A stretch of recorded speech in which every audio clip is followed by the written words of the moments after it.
Good afternoon, everyone. If I could have your attention in the room, it's 1 o'clock. I'd like to get started. I am Christina Page. I'm an environmental specialist in the Bureau of Inspection and Review. I'm also the assistant co-chair of the training committee here at the department. Today, I'll be moderating with Nicole Kozlowski, who's my co-chair. Oh, excuse me. New at this. All right, so welcome to the in-person attendees in the room. We have a full room here for people who are attending on the webinar. On the webinar, we have almost 450 participants today, which is huge. So welcome to all the webinar participants. If you're here today for CECs, we're offering 2.5 regulatory credits, which are not yet approved.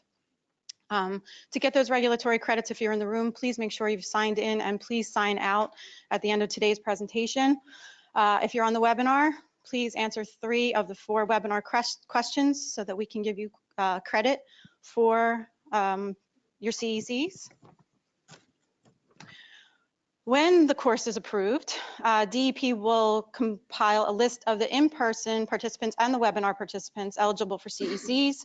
We'll email you, the DEP will email you a link to the ELLSRPA website with certificate access instructions, and the certificates will be issued through the ELLSRPA once you've paid a $25 fee. And like I just said, when the course is approved, because the course has not yet been approved, that will be the process that you will go through to get your CEC certificates. Today, there will be quiz questions that we will do in the room, but we will all do the questions for the people on the webinar because it is for their CEC credits. So the quiz slides look like this. Today's quiz slide example says, is Lynn Mitchell the new acting assistant director of the remediation review element, which is BIR and BRAP, which for those of you in the room who didn't know it, she is, which I'm pretty bad at this, so you'll get a spoiler alert, no doubt, when I'm doing the quiz. So the answer would be A. So for those of you on the webinar, you don't have to get the question right, but you do have to answer the question. Important reminders. Please mute your cell phones. Please look at your cell phones and mute them. If you do need to take a call, take it outside of the room. For the question and answer segment, almost all the speakers have a Q&A segment here today. If you could please wait for the mic so that the webinar participants can hear you. We will go around the room with the mics and you'll be able to ask your questions in the room. For those on the webinar, please wait for the Q&A period to open up and then you can put in your questions. Also, if you're in the room and you're asking a question, please identify yourself so that the people on the webinar know who is speaking. I said this earlier, sign in, sign out, that's how you get your CECs. You've all received course evaluations. If you could fill those out for us, that's valuable information that we take pretty seriously in the training committee so that we can plan for future trainings here at the department. If you are on the webinar, you should have an electronic copy of those course evaluations available to you, and you can feel free to send me those, and we take those into consideration as well. So our first speaker is Bill Hose.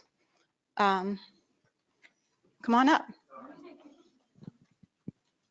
I'm just going to stand here.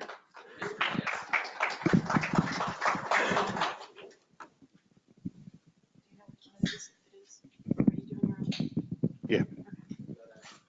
Looks like I got to hold this. Good afternoon, everybody. My name is Bill Hose, and I am the Assistant Executive Director for the Licensed Site Remediation Professionals Association, or ELLSRPA.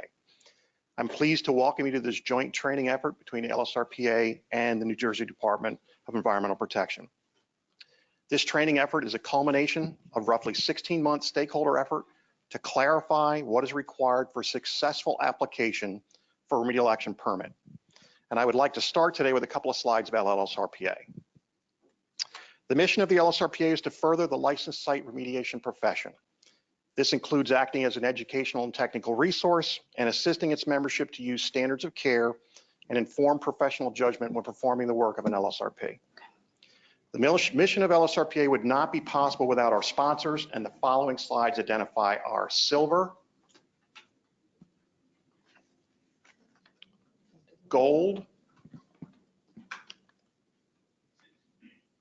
and diamond and platinum sponsors.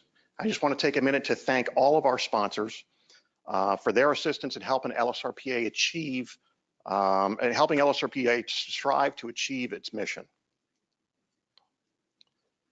The next 3 slides are showing you some upcoming events and some of the initiatives that ELLSRPA has been and continues to be involved with.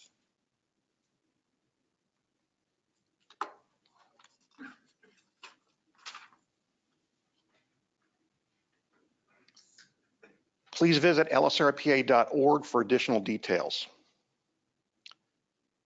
In order to successfully achieve our mission, we need volunteers. And this slide shows you some different committees looking for assistance.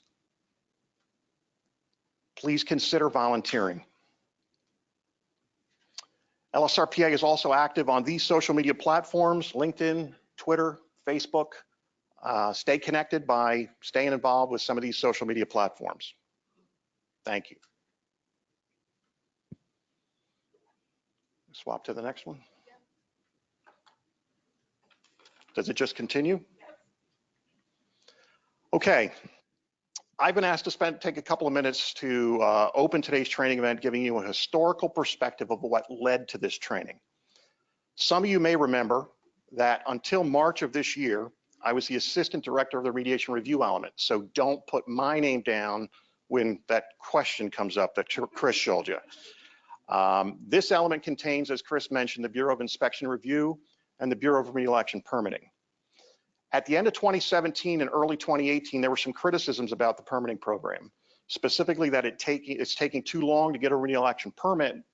And the department had generated some statistics that showed the administrative and technical deficiency rates for initial soil and groundwater permits were higher than anticipated.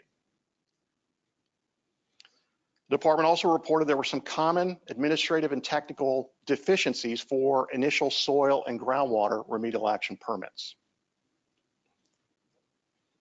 It was clear that a stakeholder effort was required to identify how the application process could be improved, permits could be issued faster, and deficiency rates could be lowered. So in the spring of 2018, a remedial action permitting stakeholder group was established. And I had the pleasure of being involved with this group all the way up to the point when I ended up leaving the department in the beginning of March. There were 17 members over the life of this group, and they included ELLSRPs, members of trade and industry, and staff from the Bureau of Remedial Action Permitting. And this is an important factor here. The focus of the committee was on the application submission process and not technical guidance.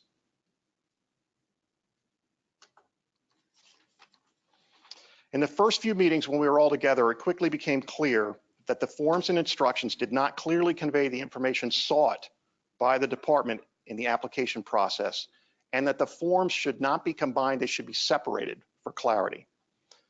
Questions also needed to be developed to focus the persons responsible for conducting remediation and ELLSRPs into providing information pertinent to the department to issue a remedial action permit.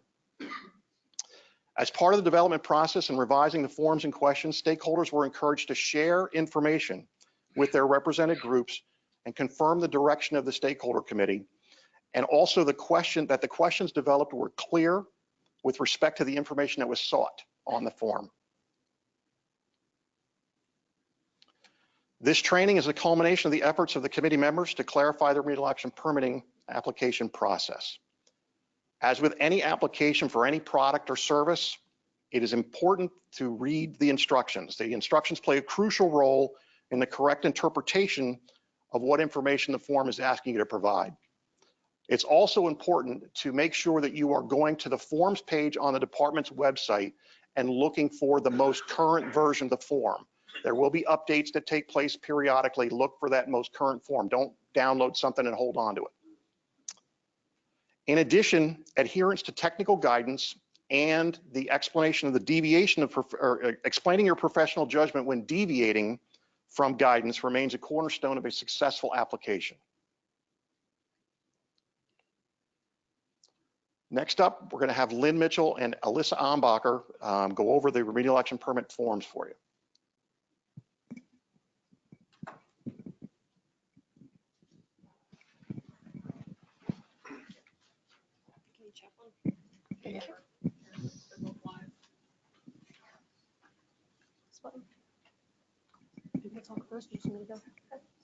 Hi, everyone.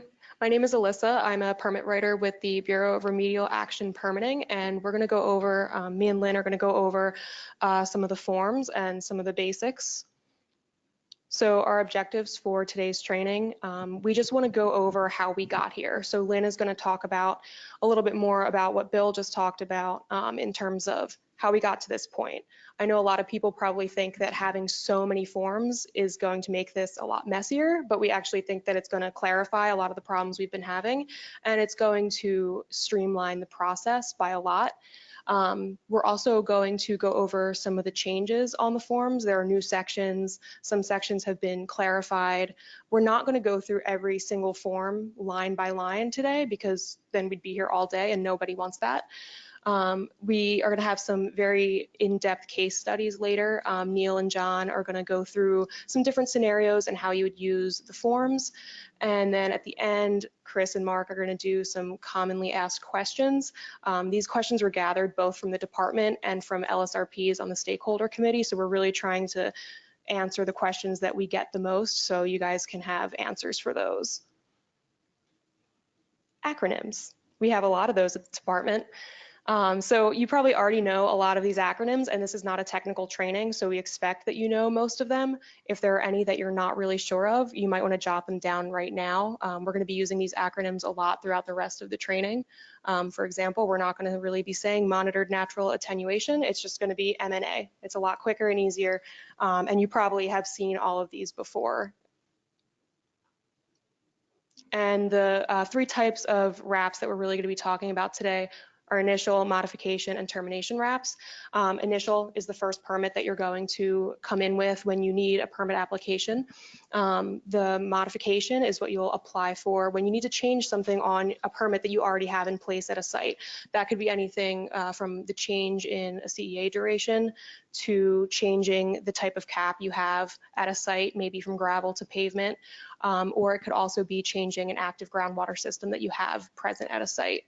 The termination application you will use when you're all finished with monitoring at your site. You don't need to do any more work. Everything's done. You'll terminate your permit.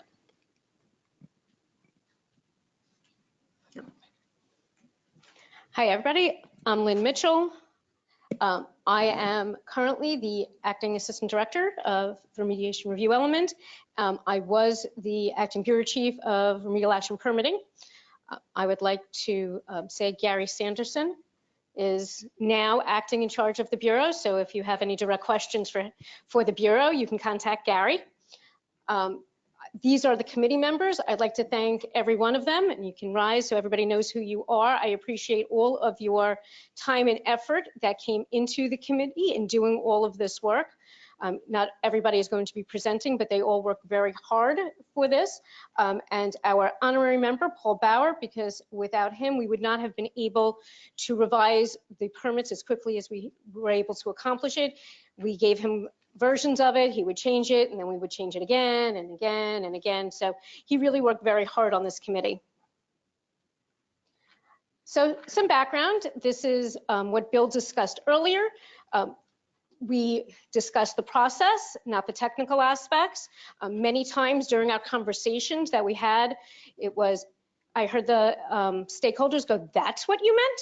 Because some of what we thought was clear was not. So this was a great process. We learned a lot from what we were asking. We identified areas of confusion. We can make things clearer. Things that we were asking for that weren't possible to be submitted certain times, we learned that as well. We revised the process because of changes in rules as well. The rules that came out last August affected some of the questions that we asked, as well as some new guidance that came out. So we put all of that into our forms.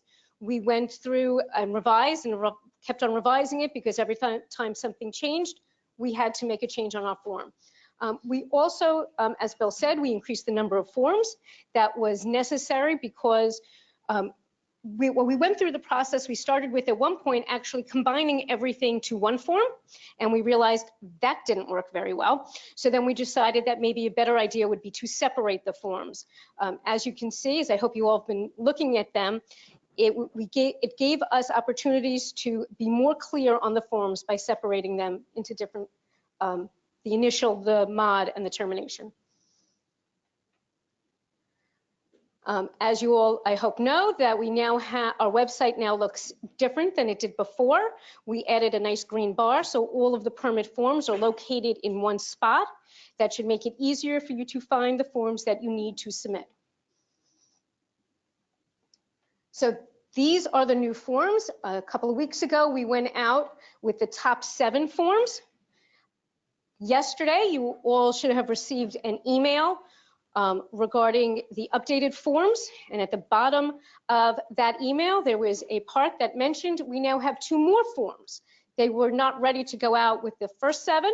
So those last forms, the transfer change of property ownership and the contact information change form, those are, we separated out the transfer change and contact information form, and we separated that into 2.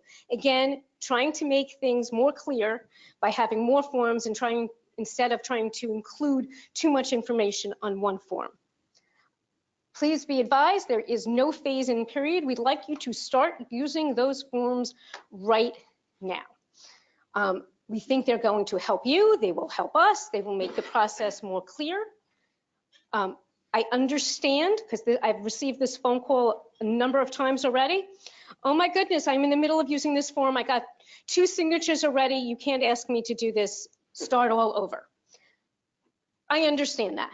If you're already in the process of getting your signatures, please continue with the old form, and on your next permit application, use the new form. They're there to help you. The new forms are more clear, as you will see, but yes, you can still submit the old form if you've already started using it. So I will start with the instructions. As Bill said, please read the instructions. They are there to help you. We had some of the comments we had received while we were going through this process was that our instructions in the past simply restated the question that was on the form. We have tried very hard not to do that, so that we've made the instructions more clear for you. In addition, we provided useful links that I will go over in a minute. And please, please, please read the instructions. The first thing that you'll notice when you look to the top of any of your instruction forms is this information. We want you to know that when you submit your permit application, we consider the ELLSRP that submitted the application to be retained. That's how we enter that information into our system, because NGIMS is not quite working right yet, because you can't upload your permit applications and you can't go through the service. So this is what we've determined is the best practice. So know that every permit that you have submitted to the department, we put that, the ELLSRP who submitted it, you are considered retained. If you are not retained for that permit, please dismiss yourself, and please let the responsible party know that they need to hire an ELLSRP to be retained for that permit. This is what the paragraph looks like. It's at the top of every one of your forms. So as I said, we have some useful information. One of the problems that BCANE had was that the name that you submitted on your application is not the name that we have, or the PI number is wrong. So please use Data Miner to find the correct PI number and the correct PI name, so that what you submit on your application is the same thing that we have in our system. That will help things go through more easily. Another useful link is, this is what we use to check your block and lot information. So if you understand that this is what we are using, then if you use this same database, we will have the same information. Therefore, when you go through BCANE, it will be the exact same thing, and your application will again move through more quickly. All right, so this is a problem that we have in BRAP. And that is that there are a few cases, this doesn't happen all the time, but we get cases in where an attorney or another authorized agent signs off on your application. The problem is, we still need the RP's information. An attorney can get fired and get let go. We don't want the attorney's contact information on the permit. We need the RP's information or the property owner's information. So make sure you are putting that information on your permit application.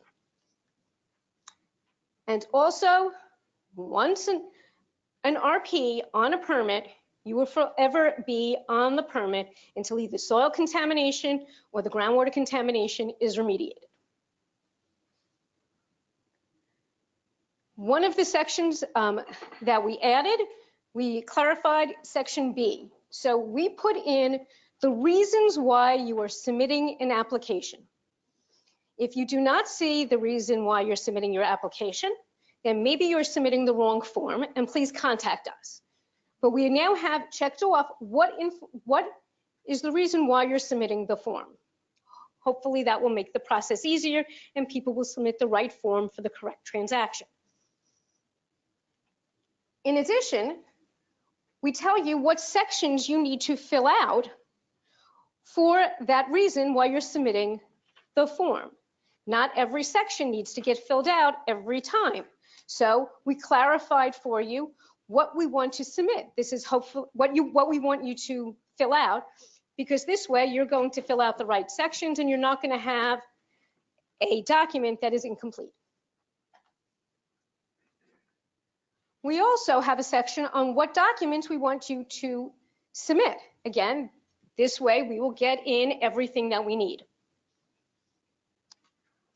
This is one of my favorite sections. One of my favorite things that we have changed on your application is we are now asking you to tell us what section in the report gives us that answer. This will save the department a lot of time and energy, because we are going to look at that section that you tell us answers the question. We're not going to have to look through your entire report. We will go to the section that you indicate that gives us the answer. This also makes sure that that answer's there, because I do understand there are times where notice of technical deficiency was sent out and we asked, you didn't tell us where you came up with this answer, and it was there, we just didn't find it. So this should make the whole process easier for everybody involved. Another section, I'm encouraging everybody to use it. I hope everybody does. Section K on most forms is a whole page that says, fill out information. You now have a place to tell us why the lot and block information may be wrong. You may have why it's different than what's on that tax database. You have a place to tell us your professional judgment. You have a place to tell us everything that you want us to know. We have received applications where people have written, started on a line and then go up the side of the form. Now you have an entire page to give us everything that you want us to know. You also have some drop-down boxes. We've added more options for you. Please check them out. We added new questions on our forms. Some of them were questions based on new guidance documents. Some of them were questions based on what will help us process your case faster.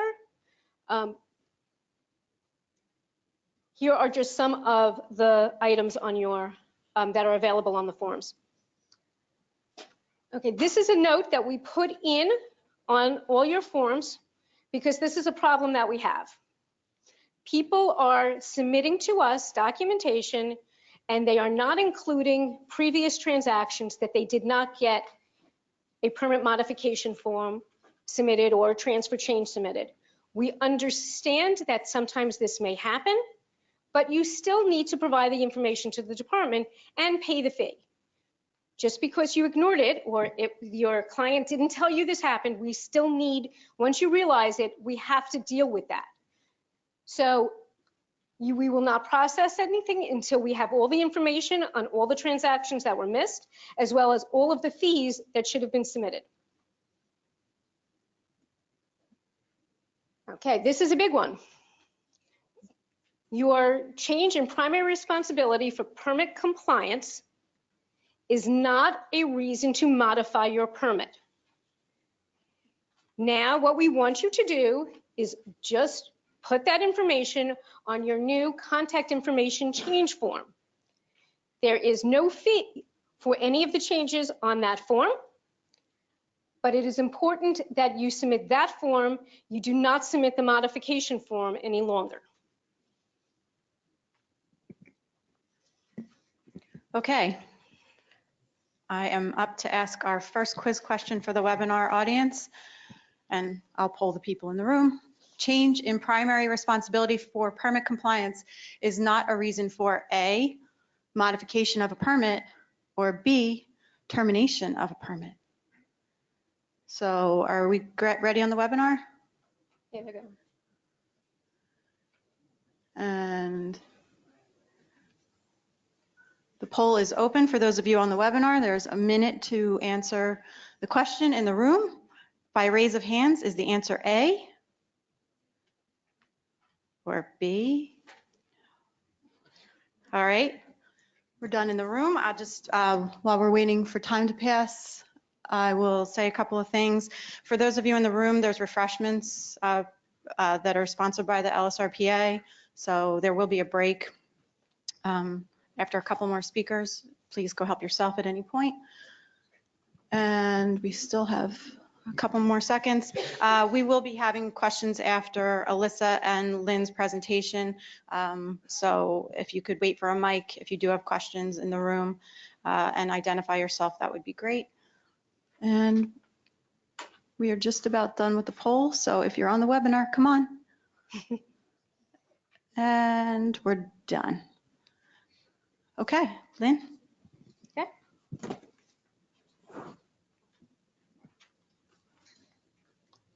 I got it. Thank you. You're welcome. Okay, so another change that we made is that an ELLSRP is required to certify all the forms now. That means the new Deed Notice Termination Form, as well as the new Contact Information Change Form and the Transfer Change of Property Form. We wanted this to make sure that the information that comes in is consistent and is correct. Okay.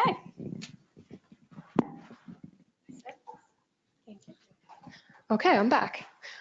We have a couple bonus sections for everyone today. I know that's very exciting. There was a rule change, or really a rule addition, that occurred last summer, and we want to go over how that rule affects the permit applications and subdivisions when you have a permit in place already at a site.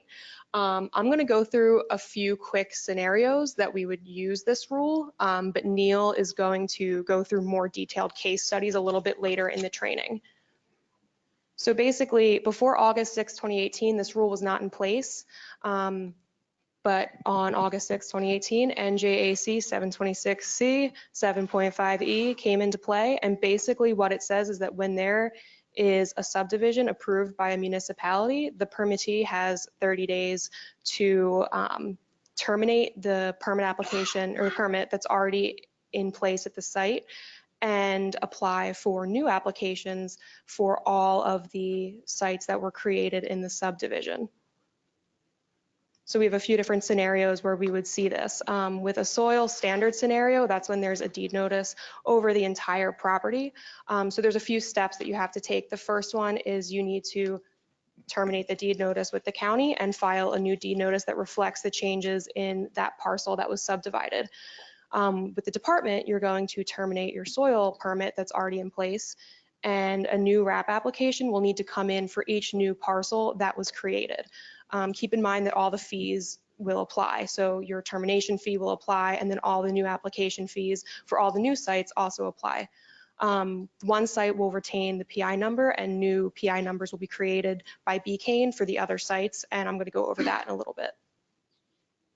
The other soil scenario that we see is when there's a deed notice only on one portion of a site that's divided. So if you have an entire site, you divide it into 3 parts and only one of them has the deed notice on it, the process is a little bit different. You're still going to terminate your deed notice with the county and file a new one, but instead of terminating your application with the department, you're going to modify it. So you're going to send in a modification application that explains why you have to modify your permit because of the subdivision.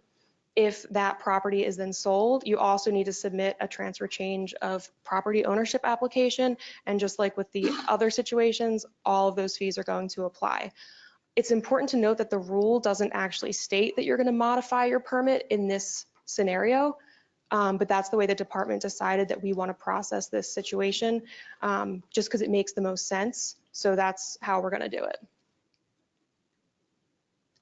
The groundwater standard scenario, when there is one source of contamination on one subdivided parcel, you're going to modify your permit that's already in place. The permit will stay with the source of contamination on whatever parcel it ends up on. And if that site is then sold, then you need to submit the transfer change of ownership. All the fees are going to apply. The other situation that we have with groundwater is when there are multiple sources of contamination on multiple properties. In this case, instead of modifying, you're going to terminate your permit and then apply for a new permit for each source of contamination. You should note that it's possible you could have multiple permits on one parcel if there are multiple different contamination sources on that parcel. And just like with the soil situation, one site will retain the PI number and the other ones will get new PI numbers assigned to them by BCANE. So when you need that new PI number from BCANE, you're going to email them at that email address, and you're going to provide them a few bits of information to make their lives a little easier. You're going to give them information about the subdivided lots. You're going to give them information about the owners. You're going to provide them with current and new tax maps, and also the new addresses that were designated for the new parcels that were created. And we have another bonus section on data miner. Just a quick show of hands. How many of you have used data miner? Good, a lot of you, that's good. So data miner is a really great tool because it can give you a lot of information that you don't have to call us for. So you can get that information a lot more quickly yourself than if you call us and get bounced around from person to person trying to find an answer. So when you have a pending soil or groundwater permit, you can get a lot of information from data miner just by going to this link, or you can go on our homepage, on the SRP homepage. It's on the left-hand side. So when you're ready, you get on there, you're going to click search by category. A lot of you are probably familiar with this, but I just want to make sure that people who haven't seen it before know where to click. So you can see it's circled in red. So you're going to search by category. You're going to select pending permit progress reports from the drop down. You're not going to select site remediation. That's what you're going to select, so then you can get information about your pending permit, and you're going to click submit. And then you're going to select that option, that third option. It says pending permit progress by program interest ID. So you need to make sure you have your PI number when you're doing this, or else it's not going to work. So once you click on that, you'll come to this page. Note that in the program selection, there isn't an option for site remediation. You're just going to highlight all. So make sure you highlight all. And then you're going to enter your PI number. Please note that if your PI number starts with the letter G, you need to use a capital G. If you use a lowercase g, it's not going to work. So always capitalize the letter G. And that's going to take you to this page. So this page has a lot of very useful information on it. You're going to see a time clock. You're going to see how much time it has elapsed, how much time is left. And most importantly, you're going to see who is assigned to review your application. So you're going to get someone's name. It could be mine, it could be Erwin, it could be anyone in BRAP who is looking at your permit application. And if you have a question, you can go right to them rather than calling the general number for answers. You can contact the permit writer directly and get information a lot more quickly. You can either email them or call them. We are currently operating on a 120-day time frame. So what we're aiming for in that 120 days, and that starts when BCANE gets your application, we hope to contact the ELLSRP either with the permit being issued, a notice of technical deficiency, or a phone call or email stating that your RAR and application have been sent to one of our support bureaus for additional review, and then that can add time to that clock because they obviously need time to review the RAR as well. But you should hear something within 120 days from BRAP regarding the status of your permit.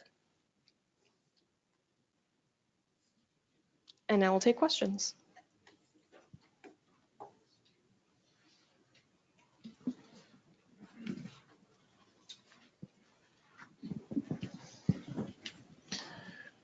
Question, how do we handle leased areas? And there seems to be a couple situations where that arise. We can have a leased area within just a larger site, and that's the only thing we retain to do PI in the process, and we'll get to Deed Notice and so on like that. But it only applies to a part of the site. Now, there can be other AOCs in other parts of the site. That's example one. And if you don't know the answer, just say, tell me who to call. The second one that is more complicated is we'll have an old the old ISRA site that only has a lease on portion of the site, and they no longer still have the lease. The answer I sometimes get, and it's a good answer, go and talk to who owns it. But sometimes it's not property owned by anybody, and it's been through a sheriff's sale and nobody's bought it yet. You don't refer to this. I do get different answers at different times, but I have two of these going on, so any suggestions you have would be appreciated. I request that that's not appropriate for this training. I appreciate your question. That's a question that didn't seem to have anything to do with the remedial action permit forms that were submitted in the remedial action permit process, but I can talk to you later about that.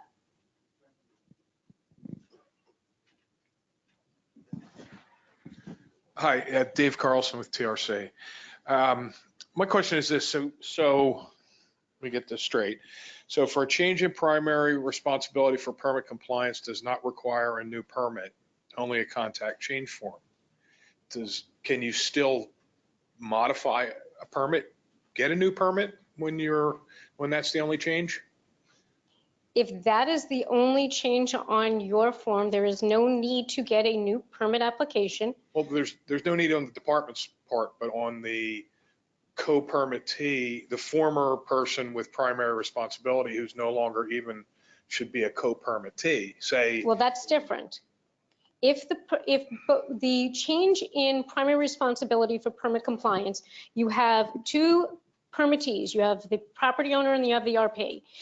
If the property owner was the one with primary responsibility for permit compliance and you want to switch it to the RP, that is not a modification of a permit. That's just a checkbox that we will go into NGEMS and click. If you're changing the responsibility from the property owner to a new property owner, that is a transfer form because that's a change in property ownership. That is a different fee. It's a different form. It's not a modification though.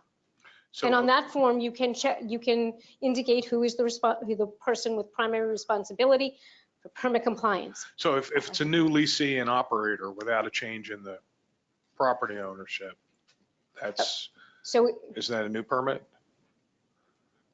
If your RP remains the same and your property owner remains the same, and you're just changing the person with primary responsibility for permit compliance, then you submit the change form and it's a click on in the department's database, and it's not a change to your form. The rule gives us specific reasons why we can modify our permit, and that's not one of them. If you insist on change, the rule does give you the opportunity though to request a modification of your permit to the department, and then you can, if you request it, then there is you would have to pay the fee for the modification of that permit.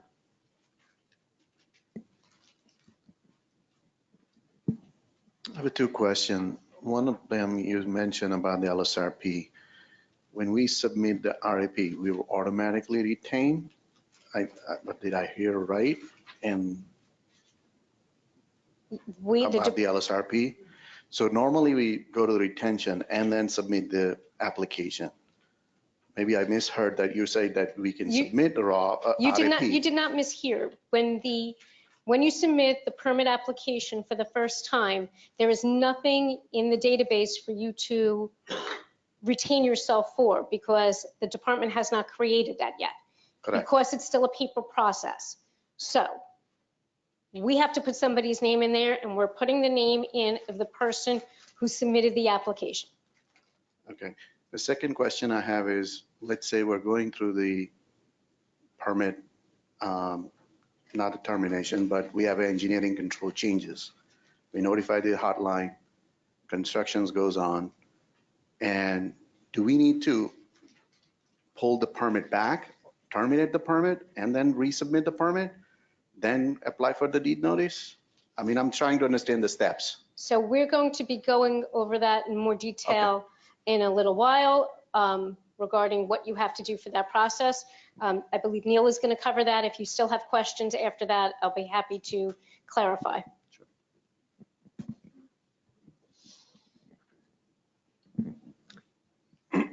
For a redevelopment of a brownfield, so if the redeveloper caps a site and then sells it off as individual residential lots, each one of those residences is going to have a deed notice and a RAP.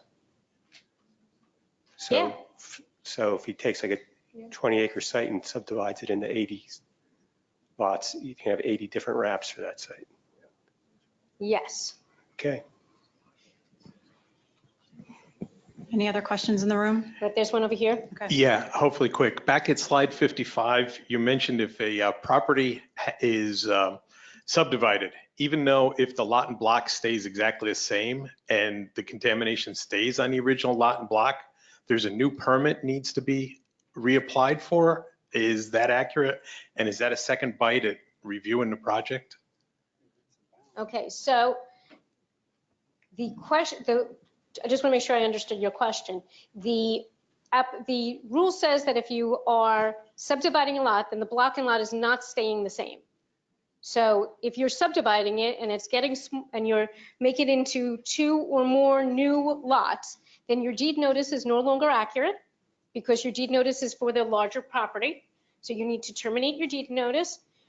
You need to get new deed notices for the new lots. And again, Neil's going to go over this in more detail.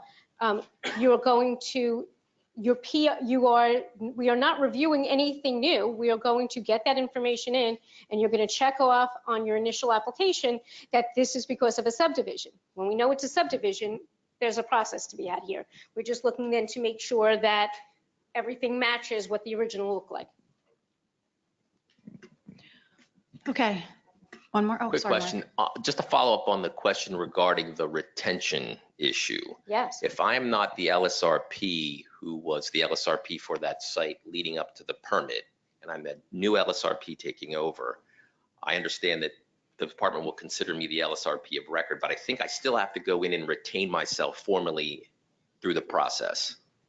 If you are not the LSRP for the site and you are a new LSRP that is going to be taking over the permit and everything else for the site, yes, you have to retain yourself. We are going to put you in the system as retained for the permit. Okay, we have some questions on the webinar. The first question is from Sean Clifford. I have heard at several seminars that once a party is listed as a co-permittee on a RAP, that they will always remain there. However, I have also been told by DEP staff that a party can be taken off the permit if it is a company which has dissolved. Is this accurate and where is it referenced? So not a co-permittee, but if you're as a property owner, you can come off and they are a co-permittee. But regarding the RP, yes, if you would have to submit documentation to the department, we will review it on a case-by-case basis. But if an entity doesn't exist, then what are we going to do?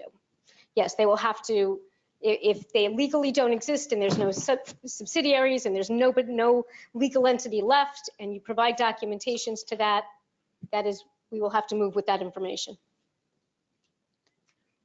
Okay.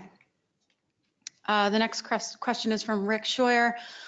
Owner name changed to a new LLC, no change to actual owners or address, etc. Is the remedial action permit transfer change of property ownership application and contact information changes with fee and, wow, that's a long sentence, fee and modification permit application with fee? I guess I should have answered his email, which was to that question. That was Sorry, a Rick. mouthful. Been a little busy.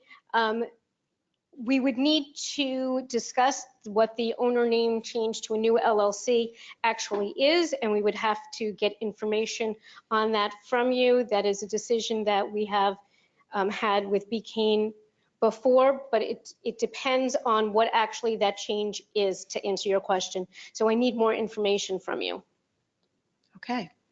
From Richard Robleski, what happens if the property owner does not want to sign the forms? We need the property owner to sign the forms. You're putting a deed notice on their property.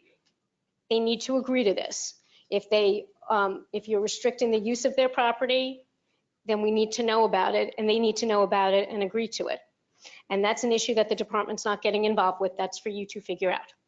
Okay, next question is from the same individual. What is the process for a property with a name and PI number has been subdivided before any of the forms are submitted? Can same name and PI be used for each property in that example? No. We want every new tax lot and block, they want to keep it, if it's a new owner, if it's not the same information, wants new PI numbers for it. Okay, next question is Jacqueline Fagan. If the current property owner is the person who is responsible for permit compliance, does the RP/person responsible for conducting remediation still have to sign the RAP application? Yes, the RP always has to sign. Okay, James Klinder. So if the co-permittee address changes, that is not a permit modification. It depends. If it's an address change is a mod. Okay. Lauren Schoeneman, when you change the primary party responsible for permit compliance, assuming the PRCR and property owner doesn't change, does the financial assurance still change? Or will that require RAP modification because of the change in FA? The FA is different than the person who's responsible for the person with primary responsibility for permit compliance. That's just the person with primary responsibility for permit compliance is simply the person we are going to go to first. You're both permittees, you're both on the permit. It's just the person who we're going to talk to first. Okay, 2 more questions. Jeff Farrell asks if a street is abandoned and a part of the street is attributed to the lot with a permit, is a new permit required? Sorry. Repeat that, I'm If sorry. a street is abandoned and a part of the street is attributed to the lot with a permit, is a new permit required? I don't know. We're going to have to get back to you on that, Jeff. I don't know. Lynn needs to look into that. We'll get back. We'll get back to Jeff on that. We have one more question. I want to try to keep everyone on time. Would the department consider reviewing the RAP application for soil prior to recording the deed notice with the county? No. No. You need to have the permit will be deemed incomplete if you do not have the deed notice submitted with it. All right, one more question. What form/process can be used to withdraw a pending CEA application with less than 120 days when the RP has moved forward with the sampling under the CEA and now wish to move forward with a full site for groundwater closure? Reading that question, it does not appear that you have a permit yet. This is just a CEA process, and you have to contact Bureau of Groundwater Pollution Abatement regarding your CEA. That's not handled in BRAP. Okay, we're going to close the webinar questions for now. Thank you, Lynn and Alyssa.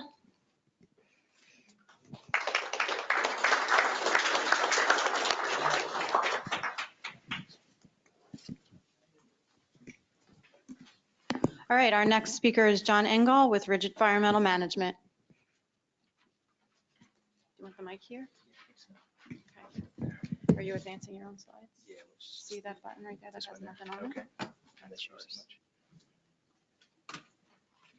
Okay, thank you. Good afternoon. We're going to do a couple, 2 presentations here with case studies.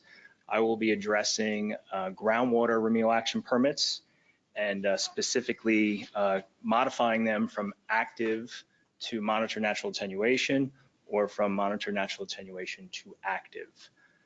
Like Lynn and Alyssa said in their presentation, there are a number of reasons why you may find yourself having to modify your permit. We are going to address the change in remedy from active to natural attenuation. On the new modification slide for groundwater, this would be the 3rd box in section B. It then proceeds to tell you to essentially complete the entire form. And we pick this scenario as case studies as the department has received a lot of questions on this over the last few years. So the first case study is going to be going from active groundwater remediation to monitor natural attenuation. The graph that you have here is your typical concentration on the y-axis over time on the x-axis. It shows that you have some kind of active treatment system running up until some period of time where you want to make the decision to stop your active treatment and see if you are in position for monitor natural attenuation. Very typical here. So everything to the left of the blue line, you would be working under an active groundwater RAP that was issued by the department.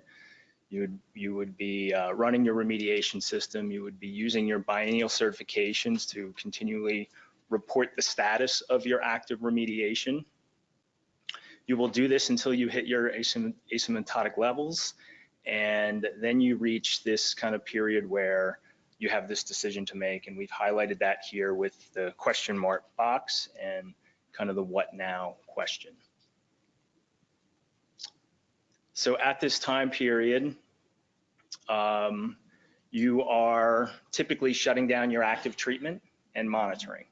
So one of the questions that the department gets a lot is, do I need to modify my active permit to a monitor natural attenuation permit during this, potentially 2-year period? And the answer to that question is no. The department is not looking for that. They are acknowledging or recognizing a post-remedial or a post-treatment period of monitoring. Active remediation or active treatment has stopped, and you're seeing how the site's going to respond. That does not warrant a permit modification. In fact, this period should have been incorporated into the groundwater monitoring plan for your active permit. Again, the department's acknowledging that may not have been done on all occasions with some of the active permits that have been issued to date. And again, not looking for a modification if for some reason you're working under an active permit right now and you're in this shutdown mode or you're approaching the shutdown mode. Again, they're not looking for a modification to be handed in for this period. It's recognized that it's part of the active treatment process.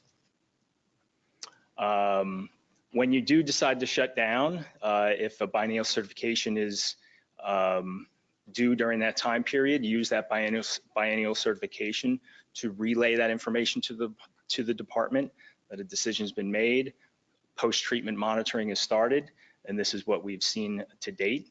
And we note here that the M&A guidance document recommends that there is 8 quarterly events during this shutdown period.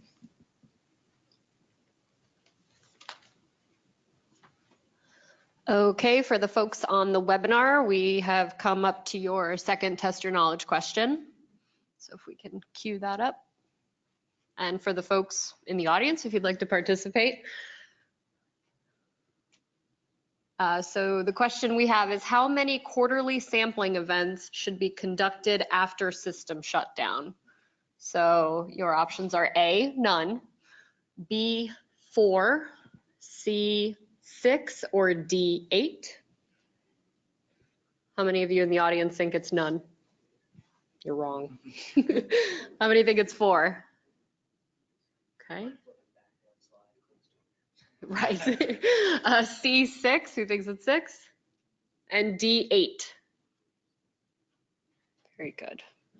Okay, we'll just give the folks on the webinar a few more seconds to cast their votes. Again, just a few announcements. The pink sheet that you received coming in is the course evaluation. We really do take those seriously, so if you could provide any feedback, it's very helpful to us, particularly future trainings.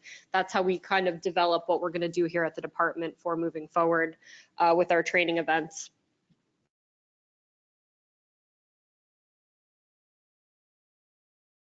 Next training event on Tuesday, July 23rd. This is the pending release of the update to the evaluation of extractable petroleum hydrocarbons, the EPH guidance document. So that'll be here in the public hearing room from 9 a.m. to 12:30 p.m. on the 23rd. So you can probably keep an eye on your inbox for that listserv to come out likely this week. So we can move to the next, oops, do you have the, thank you. So D, good job, everyone. Thank you.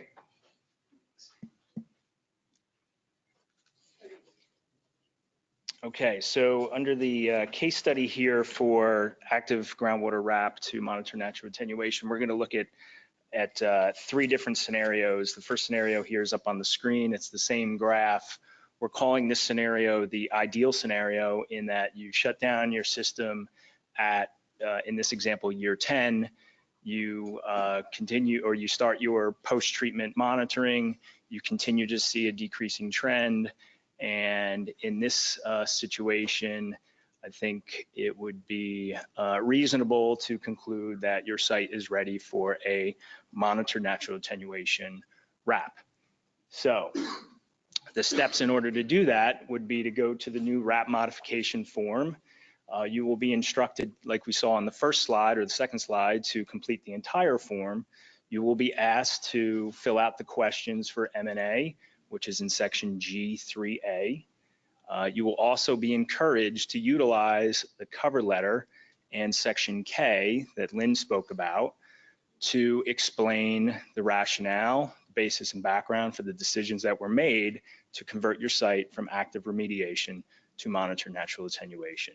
And this is where you use your multiple lines of evidence and provide everything that you think the department and the permit reviewer would like to see in how this decision was made. Second is submit your modification form along with your fee, and please enclose that fee with your application. Make sure that it is for the proper dollar amount as well. And then upon receipt of your M&A groundwater RAP, you will be able to request release of your financial assurance. That's done through the cost review and RFSFA form. Atwood's going to come up next to talk about some financial assurance as it relates to the permits. And then also this one is something to highlight here is the need to modify your RAO. In this scenario where you're going from, let's call it a more protective RAO, the restricted RAO for your active permit, to a less restrictive RAO, the limited restricted RAO, the department wants to communicate today that a modification to your RAO is not required. The idea being that your modified remedial action permit plus your restricted RAO would equal a limited restricted RAO, if you can follow that line of thinking. The second scenario here is what we are calling the not so ideal scenario. Same graph, you shut your system down at 10 years and you see a spike, and then that spike continues to go up over time.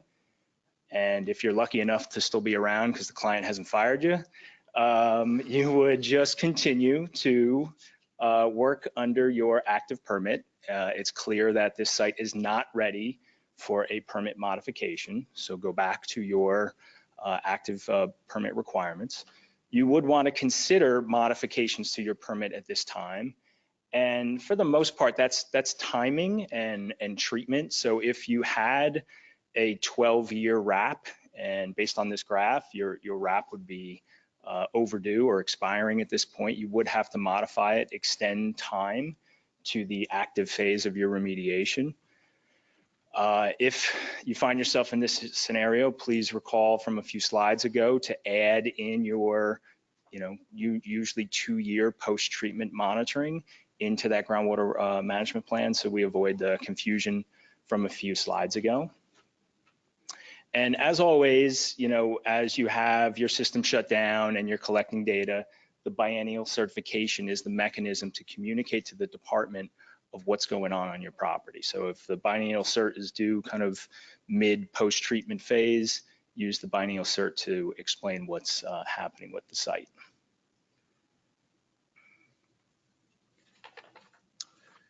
The next scenario under this case study is what we're calling the in-between scenario. So system shut down, initially a big spike, not feeling too well about what's going to happen at the property. However, subsequent events, you start to see a nice drop off and you're continuing to monitoring for a 2-year period here. At the 12-year period, the decision to go active or to stay active or to switch over to M&A, quite frankly, you may not have enough information at that point, and you may want to continue to monitor. This decision may take 2.5, 3 years, 3.5 years to make that decision. You can do this under your active groundwater permit. Again, using the biennial certification as your mode of communication, keep the department up to speed on what's going on at the site. If you decide to go back to the active permit because these trends aren't where they need to be, you would consider your modifications again based on time, also potentially treatment. So maybe you're not going to put the whole system back on, you're going to do some spot treatment with another technology that would warrant a modification to the permit.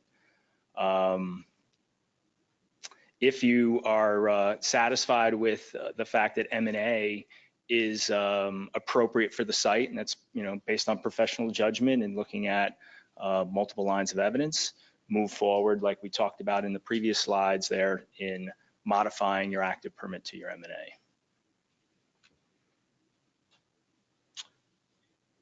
The one other thing to note here is really anytime you're modifying, it probably makes sense to take a look at the site as a whole. We had some questions in the last session there about some administrative type things that would warrant a modification. These examples here are more technical based, but either way, you should really take a look at what's going on at the property, particularly if it's an administration, something from the administrative side that's requiring the modification. Take a look at where you are technically, and if it makes sense to extend your groundwater monitoring plan or to make some other technical changes at that time, you might as well do it. Lynn had mentioned that they'll get a mod for an address change, and then 6 months later they'll get a mod for the extension of the groundwater monitoring plan. If you do it kind of in one broad brush, you're making less work for the department, and in the process, you're probably saving your client a little bit of money as well. Okay, so this is the second case study where we're going to go in the opposite direction, monitor natural attenuation to an active groundwater RAP. So for this case study, we're talking about a legacy case number back from the early 90s. For this case study, we're going to call it an active gas station that received a groundwater RAP and issued a limited restricted REO in early of 2016.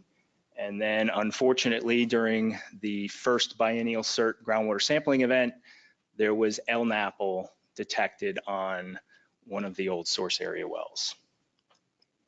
This should get good, right? All right, so at Lynn's recommendation, we put this slide in here to not panic, okay? Because we didn't want everybody getting concerned that in these legacy type sites, that a little bit of product that shows up for whatever reason, groundwater fluctuation, something along those lines, should warrant tearing up your monitor natural attenuation permit and moving to active. Really the question that you should ask yourself is the presence of this unforeseen LNAPL condition, does it warrant a RAP modification? And that's a professional judgment call. It's a multiple lines of evidence call. Is this LNAPL something that was addressed very quickly in a short time period? Did it just show up really once and hasn't shown that it's coming back consistently? Dissolve phase data, does it look like you had spikes indicating that this is a new condition, this is fresh product? All these things, obviously the receptor evaluation would be a big part of that decision as well. And if you get to the point where you can address this one-time LNAPL detection, and you believe that your remedy is still protective, the monitor natural attenuation remedy is still protective, then just move forward, continue to move forward under your M&A permit. Use the biennial certification to explain to the department what was done, what was detected, what was the response actions that were taken, and continue along your way. If at any time in that process you have any questions or need a resource from the department, you can rely on or contact your permit writer and bounce the site conditions and any questions off of them. Okay. So the next few slides are going to go through what happens if that's not the case. So product has come back, it's persistent, and it's becomes clear that your monitoring natural attenuation permit is probably not appropriate for your site. So in this situation, I think the first important question for you to answer is whether it is a new release, or is this something historic that has come back, again, maybe because of groundwater fluctuation or something along those lines. LNAPL fingerprinting is typically the go-to. If you can grab a sample of the LNAPL, have it run, typically the laboratories can tell you whether that's relatively fresh or extremely weathered or old. In this case study, we're going to continue that it is highly weathered, associated with that early 1990 spill number. And we are also looking at some other lines of evidence, potential sources. We noted it is an active gas station, so we have some potential sources on site. We have dissolved phase data and some groundwater fluctuation data to look at as well. The dissolved phase data here, and we'll go through a couple slides here that kind of summarize for this site in particular is, it benefits from the fact that it is a legacy site. And there's about 30 years of groundwater data here for decisions to be made. If for some reason you have put a site into a RAP in a relatively short time period, maybe 3 to 5 years, and you have to make a similar decision with a lot less rounds of data, it may, quite frankly, just be more difficult to justify some decisions. So the legacy sites seem to benefit for navigating these kind of scenarios. Groundwater fluctuation is something else. Once you get your permit, the frequency of your visits to those sites obviously reduce significantly. And so you could have experienced a very high or very low groundwater water table at some point from your last visit to your current visit. That is part of the reason why you're seeing this residual product or this weathered product in your well. And so regional sources of information, USGS wells that may be in your area, precipitation data from the area can be helpful. Other sites around you could be helpful to see if those kind of extreme conditions happened from the last time you were there. And in this particular scenario, which may or may not be based on a true site, it was a period of time where New Jersey experienced about a 9-month drought. And so we think that we hit some extremely low or low groundwater elevations, which prompted some old residual product to start moving around at this particular site. Given the fact, some housekeeping here, given the fact that you had your M&A permit, I'm guessing, or the assumption is that an LNAPL condition was not previously reported on the site. And so you would have the obligation to make that notification. You'll have to delineate your LNAPL. So again, legacy sites, and in this particular case, the gas station site, relatively smaller, you may have the benefit of relying on a pretty comprehensive monitoring well network. If this is an industrial facility and this is the one well that's in the back 40, has nothing around it, you may find yourself out there doing some LNAPL delineation to fulfill the requirements. Under the LNAPL form, you would have 1 year to submit your LNAPL IRM report. It's 1 year from discovery. Okay, so real quick, some of the dissolved phase data. Again, this legacy site, you can see in source area wells, back in the initial years of this project, there was measurable LNAPL in the source area. In kind of the midterm period of this site, the measurable LNAPL had gone away, but we still dealt with some relatively high dissolved phase BTEX concentrations, probably an indication that there was some residual products still around in the formation.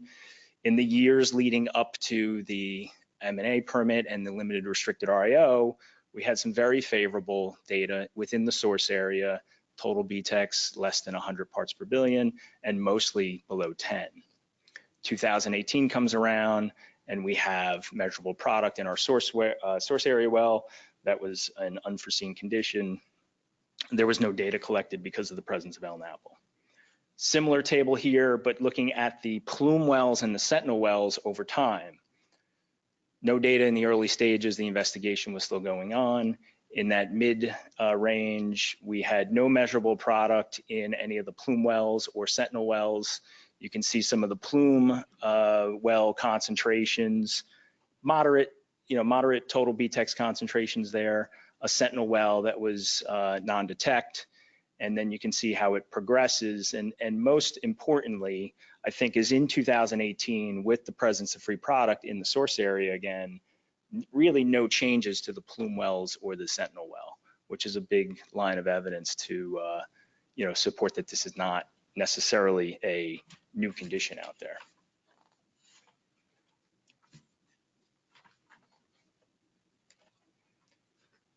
So in the scenario where you've made this decision that the M&A permit needs to convert to an active permit, this product condition that you have now is persistent and it needs to be addressed with some type of active remedy, you'll go back to your modification form. You will be instructed to complete the entire form. When you get to section G, you will fill out 3B, which is for the active permit. And again, utilize the cover letter and section K. You can see how this will probably more than likely be a fairly complex situation that will require some rationale and basis and background for decisions that were made. Because you are converting from a M&A permit to an active permit, the obligation to have financial assurance triggers. So you'll have to fill out section H and you'll have to pay your groundwater RAP fee. Again, please enclose the payment with the application. Make sure you're paying the right dollar amount. And the department is recognizing that this decision, the presence of product to make this modification, is not something that can get done, really with one site visit and one data set. So they're recognizing it's going to take some time. I think the key is communication, maybe with your permit writer. What this slide says is really at the point where you're at your 1 year from discovery, your IRM summary report needs to be submitted. You should really be making that determination. If you haven't already, that's really the time to say, we've addressed this enough where M&A is going to be what we're going to do going forward, or this problem is persistent and we are moving to an active permit. In this scenario, you would get your active permit. Your limited restricted RAO will have to be withdrawn, kind of similar to the other case study where it didn't have to be touched because it was more restrictive. Now with what we'll call a less restrictive RAO in place, because of the active permit, a restricted RAO would be required, so that modification will have to be done. If I didn't mention this before, Mark and Chris will address this scenario about when you don't have to address your RAO in the Q&A session later. And then once you have your permit, you're kind of on your way. Comply with your active permit, submit your biennial certifications until you're back at your question mark. And you can go back to slide 4, but that's really where you're back to the decision of, have I treated the site enough actively, and can I move back into the M&A?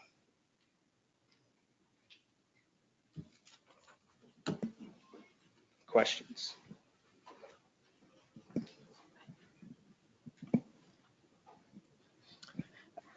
I would like to go back to a couple of the statements actually, but specifically the one with the 8 quarterly sampling events.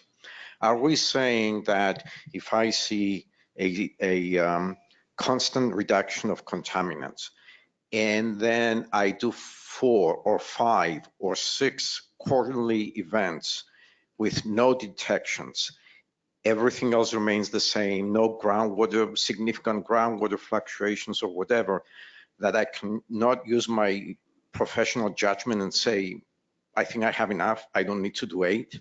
The intention of that slide was not to say that at all. We just quoted the M&A guidance document there. It's clearly a professional judgment decision. I would say if you decide not to do 8, you're varying from guidance, use section K, use the cover letter to explain the rationale why you did it. Okay, because there were a couple of questions like that, and I think the wrong message was sent.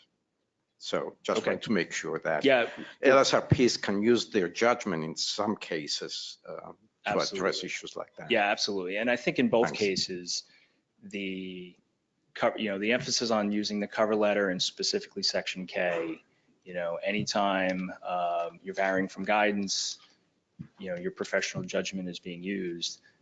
The message is to just communicate that to the permit reviewer. I think what the group does not want to see is a modification application from active to M&A with 4 events and no explanation of why you're only relying on 4. Thanks. Hey, David Prusak, Luke Oil.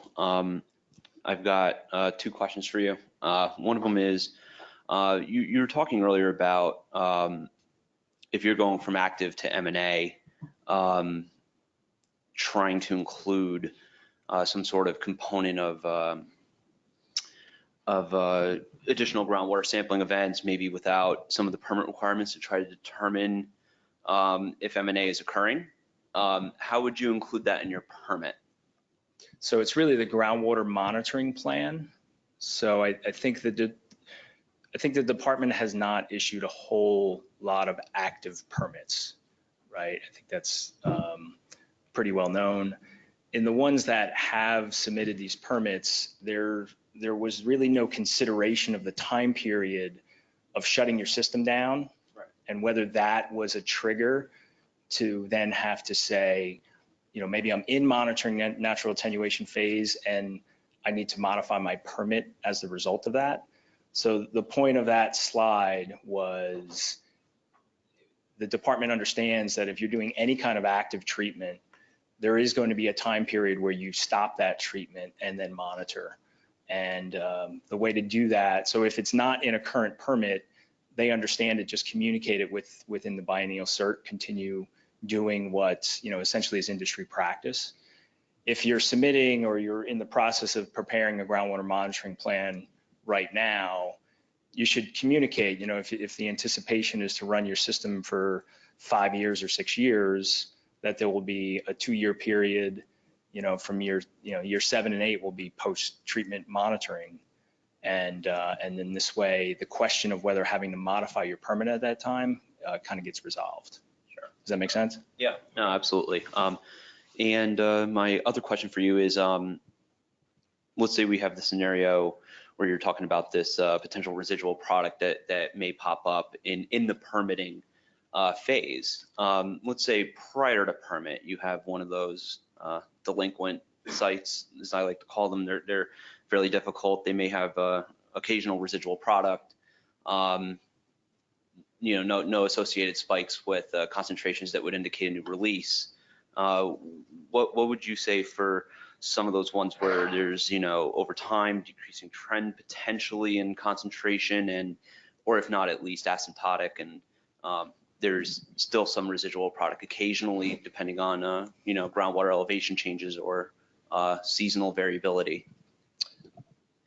I'll say my opinion in that case would be to just apply for your active permit.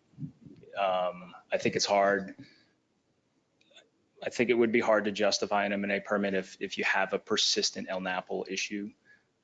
Your active remedy does not necessarily need to be a 24/7 recovery system.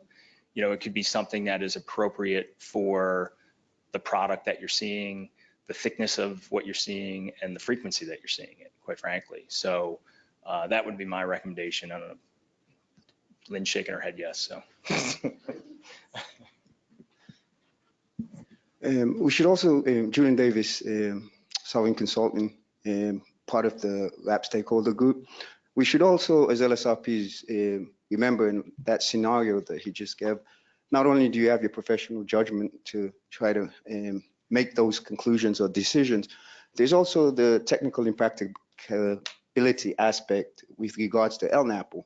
So if you have certain conditions like that where you have, as you said, LNAPL might be occurring on a persistent basis, but it might not necessarily be contributing to dissolved, or it's not mobile. There is a process already in place where you can look at technical impracticability and possibly bring that into your decision-making process, and possibly still not have to go to an active remediation or this LNAPL recovery active remediation. You might have to do something else with regards to the department's needs. But don't forget, you do have the technical impracticability applications available to you as an LSRP.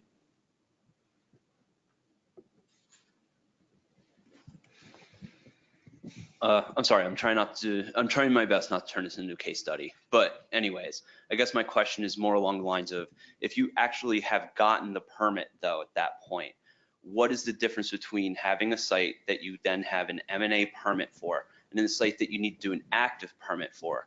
If occasionally once every 4 years, you may get, 0.03 feet of product. I appreciate your question, and I'm going to stop here for a second. The point of this conversation was not to discuss case specifics, technical situations. We're here trying to understand how to submit the forms and when it's appropriate to submit which form. So if you have a your specific technical question, if you would like to discuss it afterwards, I'd be happy to do that. Okay, in the interest of time, we'll just take one more question from the audience, and we're going to move on to one of the webinar questions. Thank you. Dave Carlson with TRC. I just wanted to ask one question, and I think it has to do with when it's appropriate to do the forms. So in the examples, the ideal cases that you showed, John, showed the concentrations decreasing, and in each case on the charts, to below 1 and to 0. And then you went into your 2-year monitoring phase. But I guess I want to ask if it's appropriate to do this at higher concentrations that aren't approaching your groundwater quality standards. So where do you set? So if you notice, Dave, on the slides, there were no numbers on the y-axis. So that is a trend that is dropping to not necessarily groundwater standards, but it's just that it appears you can interpret that slide to say my system has done everything my system is going to do, or whatever my active treatment is, it's gone as far as it will. So if the question is now, is the site ready for monitor natural attenuation to take me the rest of the way? That's really the judgment call that's made at that point. Okay, so on to the webinar. Keith Gagnon, we acknowledge your question. We will get back to you independently. So we're just going to move to the next one from Blair Zanzoni. M&A guidance document from 3/1/2012 states historic SI or RI data may be used to comprise the total of 8 rounds where these data do not reflect pre-remediation conditions. Of these 8 rounds, 4 consecutive quarterly groundwater monitoring events are necessary. That's correct. Yes, we knew that. Okay. And a follow-up, my interpretation is 1 year of quarterly monitoring. Is that not accurate? I think the interpretation is it has to be 8 rounds with at least 4 of them being quarterly. The 4 most recent being quarterly. Okay, John Hernandez asks, rather than a system, is it possible to use EFR vac trucks to control the appearance of LNAPL under the active groundwater permit? And if so, can you confirm how the FA should be calculated?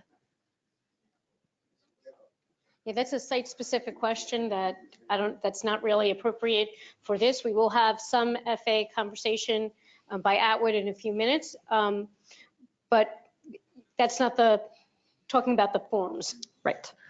So last one, Richard Chapin. Does the sudden appearance of that free product represent a new reportable event?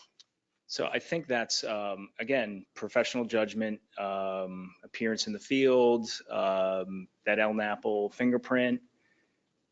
You know, one thing I kind of skipped over in the presentation was the, you know, the fact that it is an active gas station in the scenario where you have, say, a new owner operator there and it is fresh product. You know, what I meant to say during the presentation was refer to the commingled plume guidance document, which will give you both some technical tools, but probably more importantly, some administrative help in how to navigate a new condition at an old site. Okay, thank you very much, John. And next we have Atwood Davis.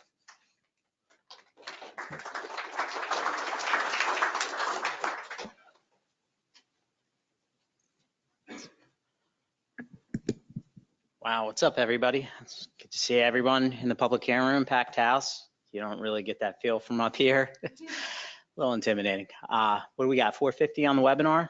That's really awesome, knowing that we have that level of interest in this course.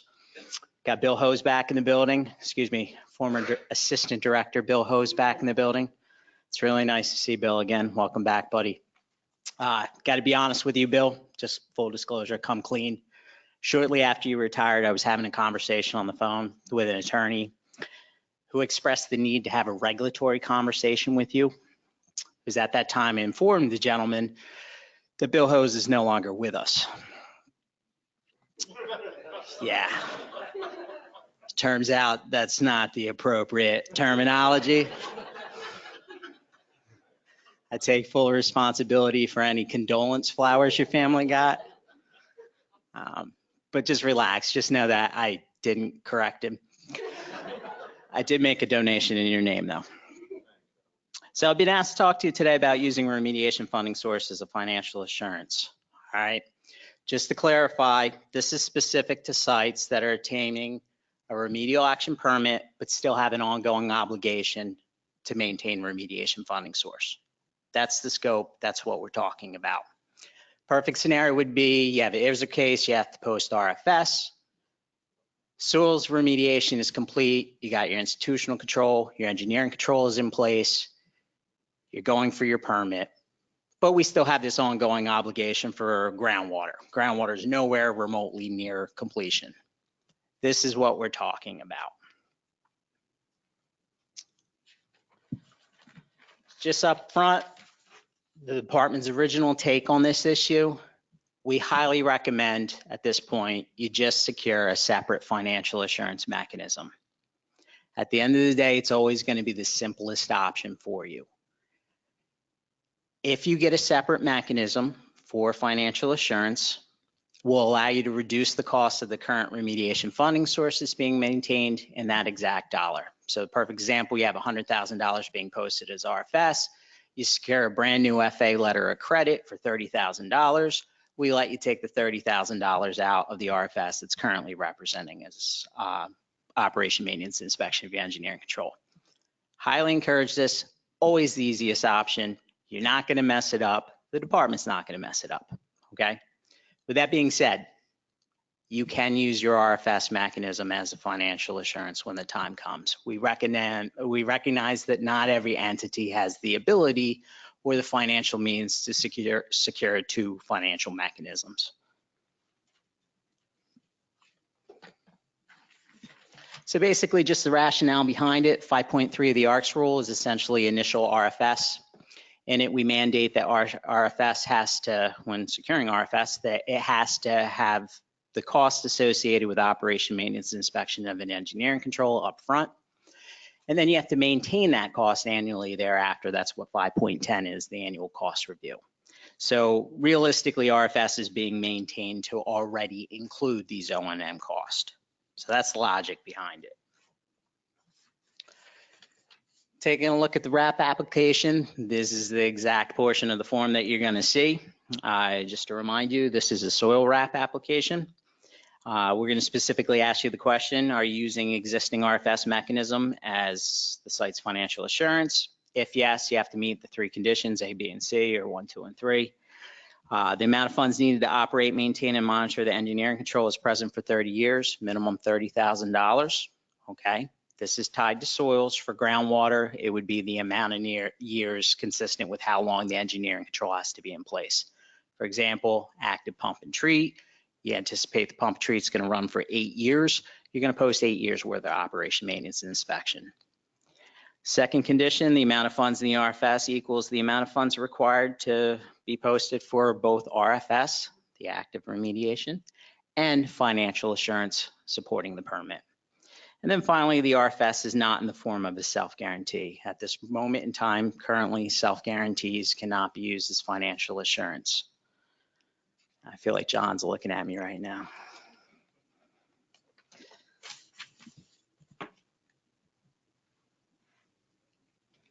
All right, so now we're just going to cover the RAP application and the submission of the remediation cost review and RFS FA form. The remediation cost review form has to accompany the additional RAP submission. I'm going to go step by step through the form to explain what you're checking off, what has to be located in the forms. Okay, so it's these changes, and then we'll give you a slide-by-slide preview of it. So just to break it down. Top of the form, you have a choice, RFS, FA. Remember, why are we coming in with this form? We're coming in for initial soils permit. It's acting as FA for the permit. Clearly, the choice here is we're going to check off FA. These two buttons at the top here, these two options, this dictates which program within the department gets the remediation cost review form. You check off RFS, it comes to my shop, the RFS unit. You check off FA, it gets sent to BRAP. Section C, just to go over the purpose of the submission, you're going to be checking off initial financial assurance for the remedial action permit pursuant to subchapter 7. We normally instruct you to attach the original financial mechanism. In this case, the RFS unit is already maintaining that mechanism, so simply just provide us a copy of the trust agreement or a copy of the letter of credit, etc.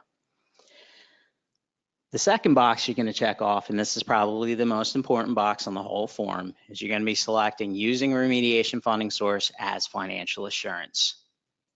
Every form, every remediation cost review form from here on out until we fully transfer the RFS over to FA must check this box. This is what signifies to the department that your financial mechanism is acting in the dual capacity as RFS and FA. Section D, same thing. You're going to check off FA. Why are we submitting it? It's for the purpose of financial of a permit. Just know that these two boxes here are either or option. You can't check them both off, okay? Question number 2. This is the other important one, all right? We're asking you for the amount of remediation funding source or financial assurance posted prior to any increase, reduction, decrease addressed in this submission. We're going to put the total RFS mechanism amount. Okay, what is the current dollar value of that financial mechanism? That's what goes here. Because what you are doing is you're displaying to the department, I have enough money to cover FA, I have enough money to cover RFS. No matter what purpose you're coming in with this form, if it's acting in the dual capacity, you're going to put the current value of the financial mechanism.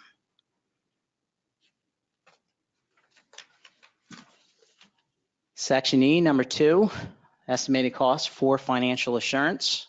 Here is where you're going to list the bottom dollar value for financial assurance. Here is where you're going to depict your costs for operation, maintenance, and inspection associated with the engineering control. This is where you put your $30,000, okay? The end, as with all cost review forms that you come in with the department, you're going to attach your detailed remediation cost estimate. Same thing. Since it's acting in dual capacity, we expect to see the cost associated for the entire remediation. All right. So that means all remediation phases through the issuance of the final remediation document for all areas of concern, including media. If we remember our SID training, folks, impacted media is an area of concern. Okay. You're also going to be required to list the costs associated with operation, maintenance, and inspection of the engineering control, but you're going to clearly list it as for permit, for the initial permit, okay? So again, all cost. Taking you on to the future, we're going to talk about biannual certifications, the cost reviews you just submit associated with the financial situation. Moving on. Same thing, you're coming in with a cost review form. We encourage you to follow the instructions for that form for that particular section. Top of the page, why are we submitting it? Well, it's for a biannual certification. It's the cost review. Clearly, it's got to go to FA. That's the choice we're going to make. Purpose of submission, section C, we're going to be checking off biannual certification, okay, pursuant to 710. We're going to continue to use the final box using remediation funding source as financial assurance. This is the important box. This is the box that is your friend. It's our friend too.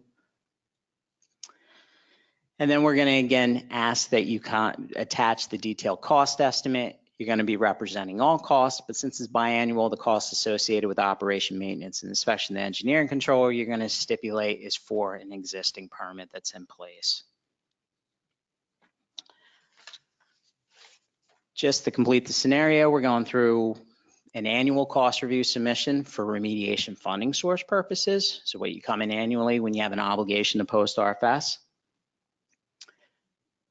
Oddly enough, top of the page, we check off RFS. Who needs to see it? It's my shop. It's got to go to Atwood. We check off RFS. We're going to check off annual remediation cost review pursuant to 510.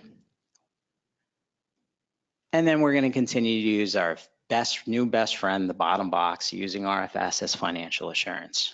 I apologize, folks. This is getting really redundant. I was told to hammer it home. You guys can blame Lynn later. Okay, we're also going to still attach the detailed cost estimate with the annual cost review. Again, it's going to represent what? All cost, and all cost. Okay. At the end, we're finally done. We issued our final remediation document. We got our REO in place. It's at this point in time that we're going to want to fully transfer the RFS mechanism to be just FA. From here on out, it's just financial assurance tied to the permit, okay? The only thing you need to come in with is the remediation cost review form. What we're doing is we're simply just changing the financial assurance mechanism.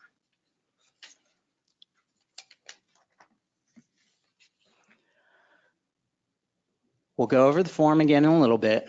The main point to point out to the LSRPs, because we're all accustomed to it. Normally you issue your response action outcome, you fire off the remediation cost review form and you say, I'm requesting a release of my RFS. Can't do that here, because what we're doing is we're transferring RFS to FA. If you ask to release your RFS and we don't catch it, you have no mechanism supporting the permit, there's no money supporting it, and you're now currently in violation because you don't have financial assurance. Don't request a release.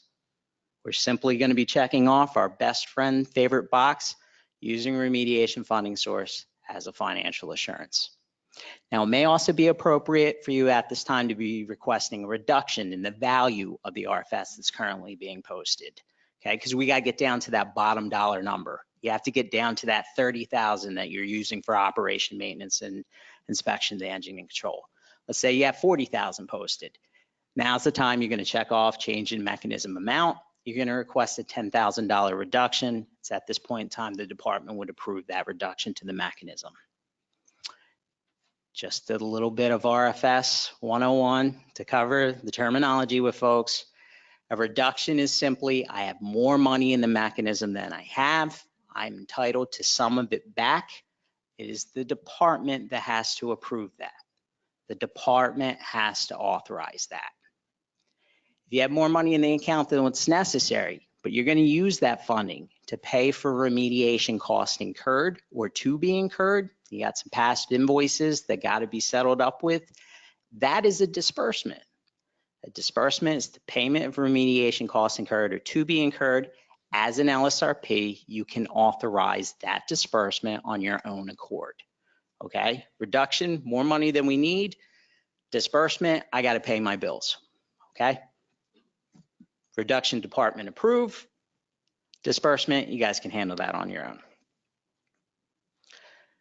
With the form, we're still going to attach our detailed cost estimate. At this point in time, there's no other active remediation costs, so we're just going to be representing the costs tied to operation, maintenance, and inspection and the engineering control.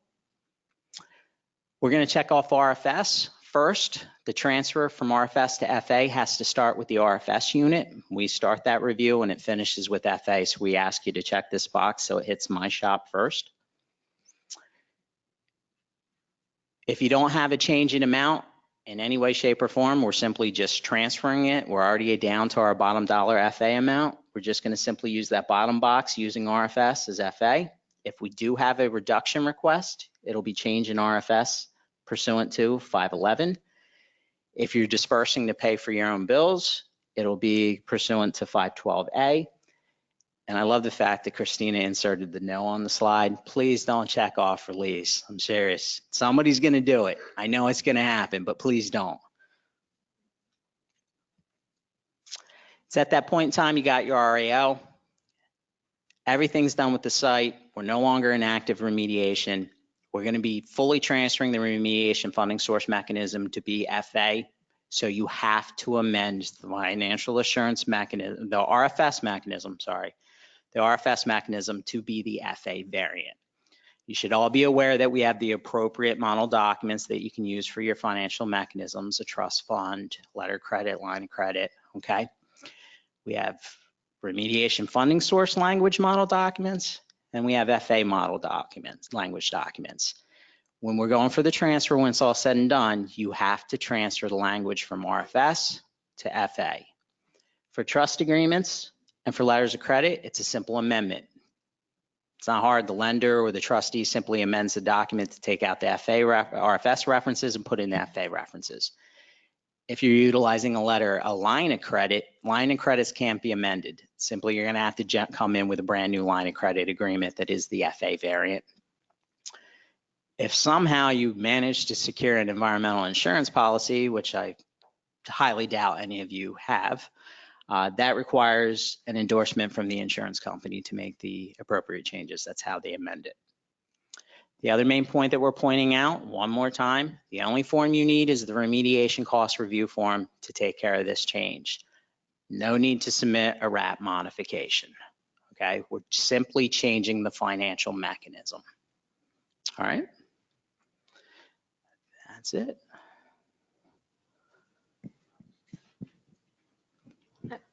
I love all RFS questions, like just everybody. I just want to make one thing clear. If during your permit, if you change your FA during the life of your permit, that is not a permit modification.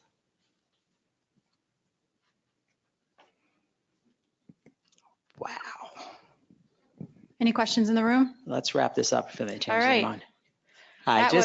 Just to be clear, if you guys have any questions later, you have my contact information. Feel free to reach out to me. If I'm unavailable, you can always reach out to the lovely Jennifer McLeod. She's kind of my rock star. She'll help you if I'm unavailable. So thank you so much. Appreciate it. All right. Thank you, Atwood. We're going to take a 10-minute break for the people in the room. Please go help yourself to refreshments, and we'll be back in at about 2:55.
Okay, I'd like to introduce Neil Rivers. He's going to be doing kind of a back-to-back presentation, starting with subdividing properties.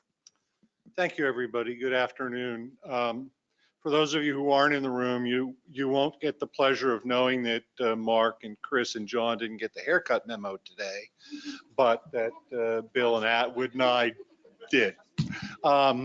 So I'm going to talk about some really literally administrative aspects of managing changes in permits as they relate to subdivision and consolidation of properties. You'll see a great deal of similarity as I go through this, through the process, one for the other. Hopefully that'll make it a little bit easier to follow. I'll start with a case study of subdivisions. Amongst the handouts, there is one sheet that has a couple of pages, not my entire presentation, but a couple of pages, if it helps to refer to them to follow along. So our subdivision example is a case where we have an existing lot 1. The property owner plans to subdivide that property into 2 lots, lot 1.01 that they will sell and lot 1.02 that they'll retain. So in our case here, single tax lot has a deed notice, a soil RAP, and it's owned by ABC Corporation because I couldn't think of a better name. ABC is also the person responsible for conducting remediation. So they're the PRCR. Again, they're going to subdivide into the 2 lots. Newco is going to buy lot number 1.01 and ABC will retain 1.02. Okay, so what do we have? Well, currently what we have is 1 tax lot, 1 owner, 1 PI number, 1 deed notice, and 1 soil RAP. What are we planning to get to? 2 tax lots, 1.01 and 1.02, 2 owners, Newco having 1 lot, ABC having a second. We'll need 2 PI numbers. Remember that was discussed earlier. Lynn explained how we can get PI numbers. We'll have 2 deed notices now because we'll have 2 separate lots, different meets and bounds. So we'll need 2 separate deed notices, and we'll have 2 soil remedial action permits. So trust the process. What is it? Well, the first thing we do is we need to perfect the subdivision. That, folks, is the work of the attorneys and civil engineers who are literally making the subdivision process happen administratively and through the county. We obtain new PI numbers after the subdivision. Do that through BCANE, that was described earlier. And the process is going to be such that one of the 2 lots will retain the original PI number. So you'll have 1 lot with the original PI number. In our case scenario, the second lot will have a unique additional PI number. Next thing we're going to need to do is terminate that existing deed notice. It sits in the county records representing a soil RAP and a cap on an entire property that's now been cut into 2. And we'll need to record 2 new deed notices, 1 for each. Time to test your knowledge. Okay, thanks, Neil. So for the folks on the webinar, we have our next test your knowledge question. So that is, once a subdivision is completed, new PI numbers may be obtained through the Bureau of Inspection and Review. This is true or false? Audience, you think it's A, true? Or B, false? Okay, we'll let the folks on the webinar take a moment to answer that. Is that sheet up here? Somebody walked away with that? No? It's all right. So in addition to the July 23rd training that I mentioned earlier, there is also the Rutgers case study training. It's coming up on October 24th. There's a number of continuing education credits that are offered with that, if that's something that interests you, or for perhaps more junior people in your group, if you want to pass that along to them, that'll be offered at the New Brunswick campus on October 24th. And in addition to that, December 11th, just kind of tailing on Atwood's presentation just now, we're going to have an extended version of an RFS and FA presentation. It coincides with the SHRAG meeting. Oh, thank you. It coincides with the SHRAG meeting on December 11th. That's a Wednesday. So the SHRAG meeting's in the morning, and then we're doing an RFS and FA training from 1 to 4 that afternoon if you'd like to stay. Okay, so do you have the clicker? I do. Thank you. So for the folks on the webinar, the answer is false. For the folks in the room, the answer is false. Thank you. Right. You get it through BCANE. I know what I'm doing December 11th, and all the cool kids. We're going to learn from Atwood, right? Okay, so again, we're running through the process. What do we need to do? The first couple of things I talked about was dealing with the deed notice. I'm going to drill down on that in a bit more detail. Let's stay at 30,000 feet and discuss the process itself. So we've dealt with deed notice issues. We now need to terminate that existing soil RAP and clear the pathway, if you will, for the new RAPs, right? We're going to need to update the financial assurance. Now, Atwood talked about that already, but essentially we have two different lots. We're going to need financial assurance for both. The department recommends that you establish financial assurance for each individual lot. You can do it the other way. You can lump all that financial assurance together. But one of the things that could happen there is that if there's a compliance issue with one of the RAP parties, permittees, and the department comes after the financial assurance, they will grab it, right? They'll take that financial assurance, and your co-permittee on the other lot may have lost their financial assurance and find themselves in jeopardy. So that's the department recommends maintaining financial assurance for separate lots. So the financial assurance update can be done either before the RAP application, the new RAP application, or concurrent with. We deal with financial assurance, and we're also going to now do our remedial action permit application. So we have two soil RAP applications we're going to do, one for each lot, lot 1.01 and 1.02. Now, ABC Corporation will remain the PRCR for both lots because once a PRCR, always a PRCR, right? But NewCo is a co-permittee because they're the owner. They acquired lot 1.01. Okay. So that's the overall process we're going to go through. Again, I'll drill down on a couple of the administrative steps next. The first is the process of terminating a deed notice, and for some of the folks on the training here or in the room, you may have seen the cheat sheet that the department had maintained internally over time. Sort of double secret probation cheat sheet that told you what this process is. The department is getting that information out. We're being transparent and communicating it here as well. What's the process for terminating a deed notice? So first things first, you're going to use the model termination of deed notice document. You'll find that on the forms page, the department's site remediation forms page.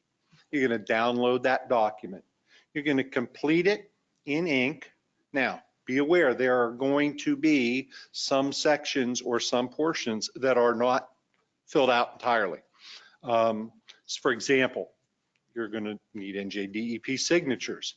There are going to be certain dates that you can't fill out just yet, but you'll complete it to the best of your ability, and you'll submit that document to the department through BCANE.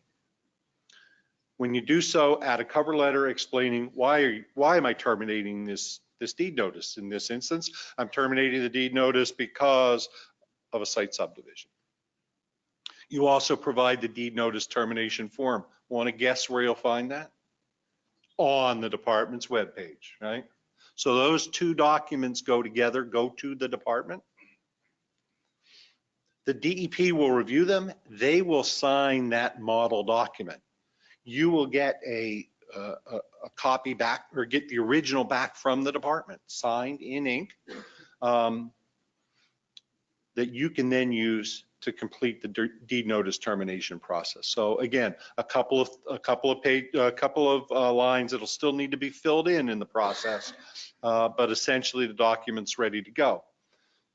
You file that deed notice termination form with a copy of the existing deed notice with the county clerk, letting them know, time to terminate the deed notice. Concurrently with that application, you're going to provide the county clerk deed notices for the two new properties, so that all of that information can be recorded by the county clerk at one time. They will then send you back copies of the information as recorded with the proper page numbers from their records. So you'll get those copies back from the department. Okay. So the good news is we just terminated the deed notice and we created new deed notices for our two sites. So now we need to do our soil remedial action permits. They're basically concurrent applications. They go to BCANE. We're going to terminate the soil remedial action permit for lot 1. That's a form, right? We use the termination form. And we're going to apply for the soil remedial action permits for lot 1.01 and lot 1.02, again, using the appropriate form. Remember also that with the application, we're going to submit the remediation cost review and RFS FA form so that the department knows that we have financial assurance for these applications, right? As I mentioned earlier, you could do that. You could do the financial assurance concurrent with the application or ahead. Okay. So how do I terminate that existing soil RAP? We've got a form for that, right? It's the RAP Termination Application Soil Form. We include in our application a copy of the DEP approved deed notice termination document that was filed with the county, and we pay the fee. Fees were updated yet. The listserv showed the fees updated yesterday. Prices went down. Effective July 1st. Okay. So very simply then, applying for the new soil remedial action permit. We used the initial soil remedial action permit form. Yes, we had one before, but we didn't have one for lot 1.01, right? So it's an initial soil application, not a modification, okay? In this instance, ABC remains the PRCR, and NewCo, our new property owner, is the co-permittee. We provide an electronic copy of the recorded deed notice with all the attachments and exhibits. The department needs that because that's going to be part of your permit. They're going to use that and provide it back to you. Provide all the supporting documents that are outlined in section F of the form and pay our fee. So that's for lot 1.01. Very similar for lot 1.02. Again, an initial soil form. The difference here is that ABC is the PRCR. Since they retain ownership, there's not a separate co-permittee. Again, same thing, electronic copies of the deed notice, all the supporting documents from section F, and the fee. All that's provided to the department. You're going to get your permits back. Okay? So, question?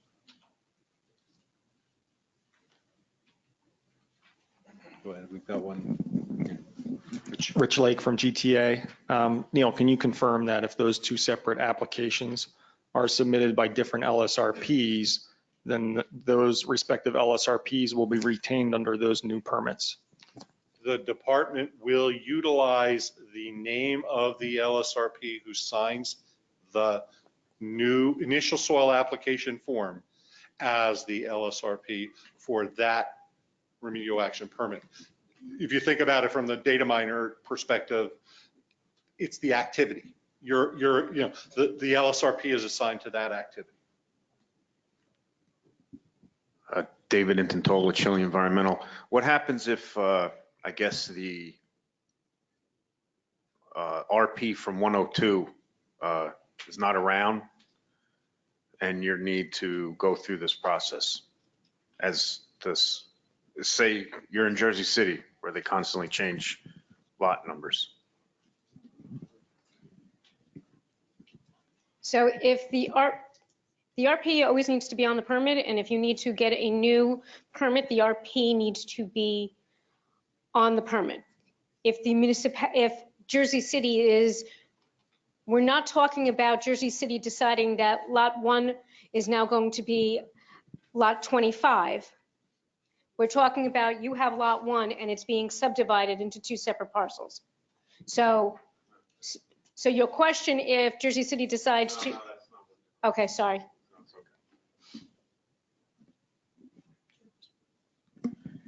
Neil, we've been talking about splitting the lot. What about the consolidation? I'll get there in 1 minute. There's questions in the back. Occasionally run across sites with old consent decrees and hazardous waste sites where the programs split, the financial assurance, the AOCs, and there's different parties. We still should be checking on that with somebody, like I used to call Wayne, because it can't follow this process. You have to assign somebody, and then somebody has to talk either two parties if there's a combination or separation, and somebody from hazardous waste has to decide if anything's changing into remediation. This is older consent decrees, but my past experiences, I get told, don't do this, check it out. I assume that's still the case? Yes, there's your answer. Yes. Check it out. What if we subdivide a property and one of the lots, one of the new lots, is entirely outside the deed notice area? What forms do we submit? That's great. Alyssa actually spoke to that in the earlier part of the presentation, right? So that other lot that is free and clear of areas of concern and contamination will be separated, won't need a deed notice, right? And it's and I don't want to get it wrong. It's a modification, right? So it is, you submit a modification. Yeah, right. So if you go back to the slides with Lynn and Alyssa we're doing, that's how you handle that case. Okay, we're going to take the one question that's on the webinar and then move on. For sites that don't require an LSRP, such as chromate or processing sites, how is the RAP LSRP certification section handled?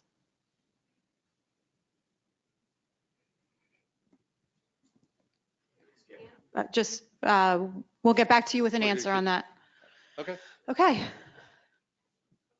And Neil continues. Thank you. Okay, so I'm getting to the question of consolidation. So again, consolidation cases are very, very similar to the subdivision in terms of process. I think you'll see a lot of consistency in what I'm doing and what I'm presenting, because administratively what we're trying to do is make sure that we're dealing with the proper number of permits, with the proper number of permittees, and that our deed notices accurately reflect the conditions of the site. Okay, so again, remember that I did provide handouts here. Real simply, we're going to work with 3 separate lots that are ultimately going to be consolidated. So I'll just use this by simple example. Lot 1 is an unoccupied commercial property. Buildings remain on the property. There's an existing unrestricted REO-A for an underground storage tank, and there are a couple of other soil AOCs that are going to be capped as part of the redevelopment process. Lot 2 is an active industrial property. It's an ISRA case. It's in RI. There's soil contamination. There's also historic fill. The owner of Lot 2 is going to purchase, in this scenario, lots 1 and 3. And that owner desires an entire site response action outcome and a soil RAP subject to non-residential use. So site will have soil impacts above residential standards. Our Lot 3 is a vacant, undeveloped property. The buildings that were on there previously have been raised. That site has an REO-E for for it. It does have a remedial action permit because there's historic fill, there's some PCB contamination in soils, there's an existing gravel cap on the property, site has a deed notice and a soil wrap. So follow all that. Lots of things going on, lots of bits and pieces for the different sites. Ultimately, and at the end of the day, those lots 1, 2, and 3 will be redeveloped for an industrial use, and so you'll see on the left lots of vehicle parking, asphalt paved vehicle parking in the center, maybe some truck parking and so forth, and over on the right, a building. Basically, our redevelopment, our constructed product will serve as the cap for the consolidated property. Okay, so what do we have? Well, currently we have three tax lots, 3 different owners, 3 PI numbers. They're all in different stages of remediation, and we have existing soil wraps on a couple of them, right? We plan to have 1 tax lot, 1 owner. It's the current owner of lot number 2. Plan to have 3 PI numbers. The department will continue to require separate PI numbers to track. The gravel lot that's currently on lot 3 is going to change to hardscape, building, pavement. And we plan to have an RAOE that's subject to the development as a cap. So we're going to need a deed notice. Non-residential use, so we're going to need a deed notice. And we're going to have a soil remedial action permit. Okay. So what's our process? First and foremost, before construction, you have to deal with lot acquisition and consolidation. Again, administrative process, deal with your land use attorneys, civil engineers, those folks. We're going to apply for a soil remedial action permit change for the ownership of lot 3, right? Because lot 3 has an existing remedial action permit, and it now has a new owner, right? So we need to submit the RAP transfer change of property ownership form within 60 days of the application. We need to complete all of our soil investigations. Remember, lot 2 isn't done yet, right? The RI is still ongoing. So we need to have figured out what we have, delineate what we have, and we need to develop a remedial action work plan for soils for all lots, things that are going to be implemented over the course of the development, because again, we still have some unresolved AOCs on lot 1 as well as lot 2. Okay, so that's the front end. That's before construction. Now during construction, we're implementing our remedial action work plan and also constructing the remedy at the same time. So a couple of things are happening. Well, first of all, we have a cap disturbance for lot 3, right? It has a gravel cap. That's being disturbed through the construction process. An item to note, you do not need to make a hotline notification any longer. Older deed notices and remedial action permits will identify that as a requirement. The rule changes from August of 2018 have stated that that's no longer required. You can still do it. You don't need to do it. Basically, you want to document that cap disturbance in your next biennial certification. Okay, so during construction, we have a cap disturbance that we're going to monitor and deal with as part of our BICERT. We're going to implement all of our soil remedies, right? Our remedial action work plan covered those. We'll implement those soil remedies as part of construction. And we're going to compile all the necessary information because we're going to need it in a remedial action report, which we're going to submit at the end of the process, not only for our RAO, but also for our remedial action permits. Okay. What do we do after construction? Well, we prepare and submit the remedial action report. We obtain new soil remedial action permits for all lots, right? And to do that, we're going to terminate and replace the deed notice and the soil wrap that were on lot 3. So remember, we have a new owner, we have a new block and lot number, and the cap's gone from a gravel cap to a hardscape cap. So those are all things that are going to require a change in the deed notice so that it accurately reflects site conditions, and the soil remedial action permit so that it is consistent and reflects not only site conditions, but ownership conditions. we're going to establish specific deed notices and remedial action permits. Now, this depends a little bit on the degree to which the various PRCRs cooperate. Theoretically, everybody's happy, everybody wants to work together, and all you need is one deed notice and one soil remedial action permit. It's the department's experience that things just don't work that way, and that there are issues later down the road.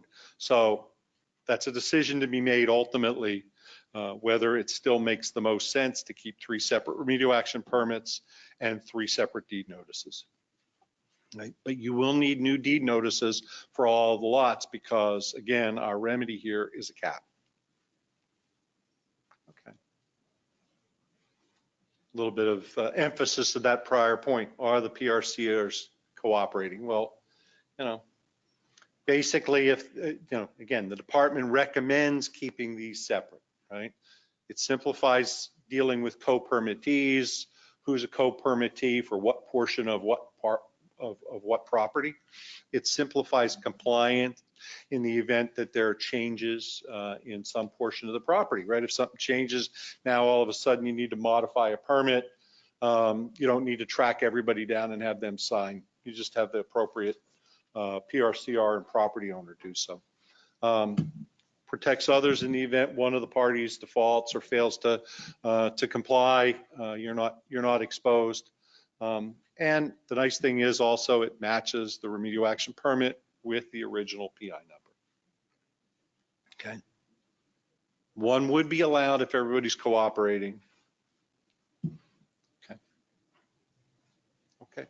So the process here for this for the soil remedial action permit, pretty straightforward. We're terminating the existing deed notice for lot 3. Talked about deed notice terminations before. We're going to record the new deed notices. So that's going to be ideally separate deed notices versus site-wide, and update the cap description for each of those deed notices. We'll terminate that old soil remedial action permit for lot 3, update our financial assurance because we need to make sure that's taken care of for everything, and apply for the new soil RAPs. I've gone through this already once. I'll just do it very, very briefly. Again, the termination of deed notice process is the same for consolidation as it was for subdivisions. Download the model document, complete to the best of your ability in ink, send it into the department through BCANE. They send it back to you with some signatures. Finish the last little bits that need to be filled in and record it with the county. Right? Send them at the same time the new deed notices and obtain copies of all of that information as recorded from the county so that you can use it as attachments to your remedial action permit applications. Okay. We're going to update our financial assurance and obtain the soil remedial action permits. Again, same process as the case for subdivisions, right? We're updating the financial assurance. We're submitting the forms to the department. Again, this could be done concurrent with your soil RAP application or just ahead of it. Right? And we're applying for the new soil RAP. In this case, it's a concurrent application to BCANE, provide a cover letter, you know, to whom it may concern, submitting the following remedial action permit applications and termination information associated with the consolidation of lots 1, 2, and 3 in the town of. Right?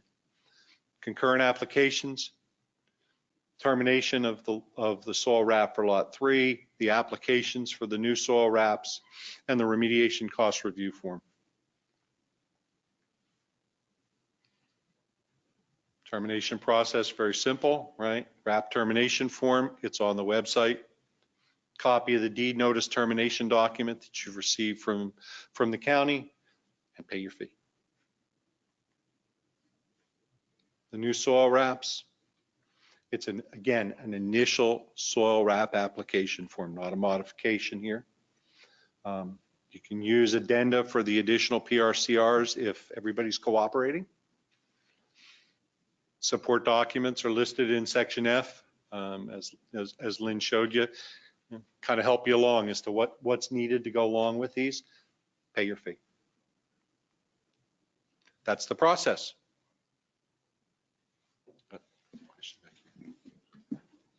How do you file a deed notice for a lot that no longer exists? I don't know. I don't think the county would accept that. Well, they've been consolidated now. The tax maps, the new tax maps show only one lot, right? But there were Historically correct. There were historical deed notices. You can, No, you can file a deed notice on a portion of a property. Correct? But that's not Right. what So we said. so in this case, one of the scenarios where you have a deed notice and the consolidation isn't working, so you're going to file 3 separate deed notices. You're Right. going to file it on the portion of the property that used to be owned, that used to be lot 1, used to be lot 2, whatever, I don't have the thing in front of me, but you would file it for those areas that were covered by the former lots, and you will have 3 separate deed notices on the property. Thank you, Lynn.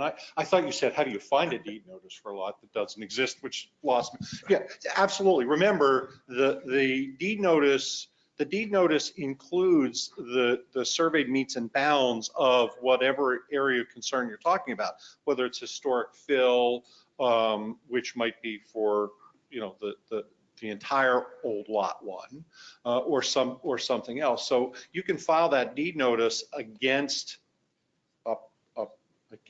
the new consolidated lot with just simply the meets and bounds associated with that deed notice. All right, so the deed notices will not be for the former lots. They will be as areas of the new lot. They are areas of the new lot, and they are the supporting documentation that goes with the soil RAP. Right. Okay, thanks. Lot by lot. So Neil, in this scenario, if we had cooperating parties, you now have a PRCR for lot 3, you have a PRCR for an ISRA applicable site for lot 2. If they do cooperate, how do they handle the PRCR for the 1 permit that's submitted? There are addenda pages, right? So we can list them administratively. Then the department would have to decide how they'll pursue that. Go ahead. Neil, I have a question on if you have existing RAP, no consolidation, no changes in the occupant ownerships or anything, but during the construction on a deed notice section or engineering control area, it shrink or expand. I understand we have to follow up with the biennial certification, request the deed termination, and file the new deed notice. Do we need to submit the RAP modification form, or do I terminate and put in a new form, new permit?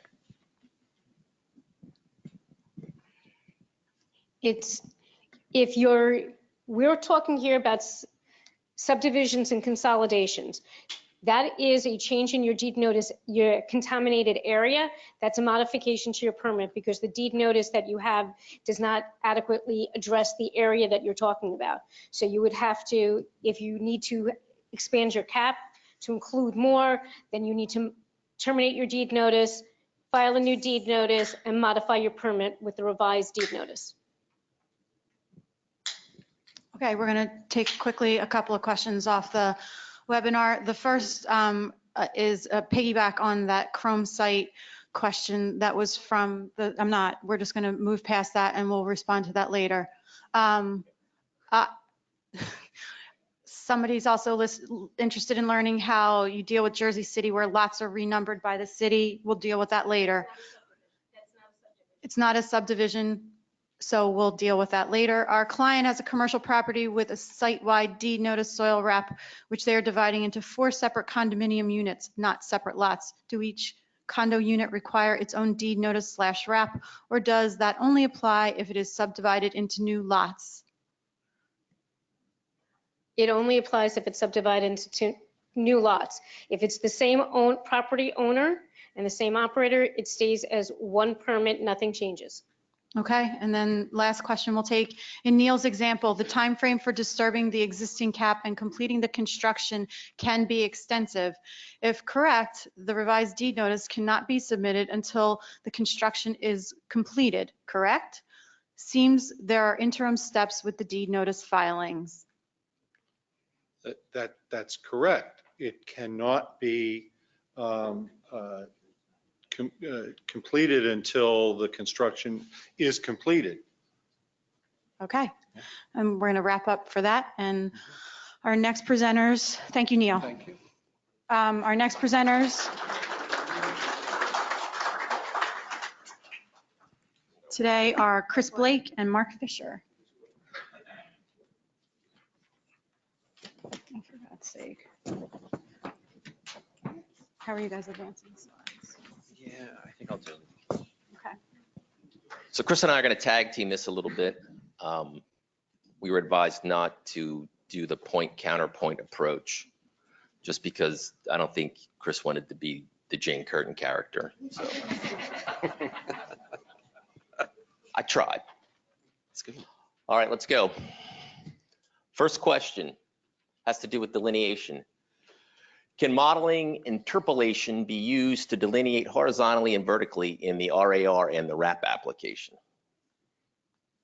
Okay, the answer to that is no. Delineation to the remediation standard is required pursuant to the rule.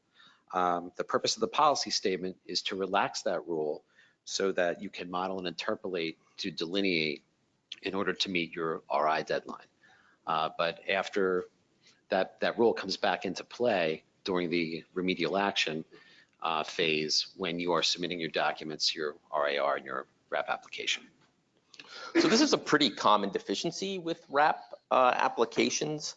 And oftentimes people are looking for exceptions to the rule. Clearly this is the rule. There are exceptions to the rule. That's come up multiple times today, talking about professional judgment, supporting those conditions. I mean, there may be scenarios where you can't put a sentinel well in. Maybe there is a surface water body. You can't put a sentinel well in a surface water body. Maybe there is a 15-lane highway and you've got 5 ppb at the property boundary and 15 lanes of highway, and you've got fairly well established. That may be justification for not having, quote, point-by-point delineation.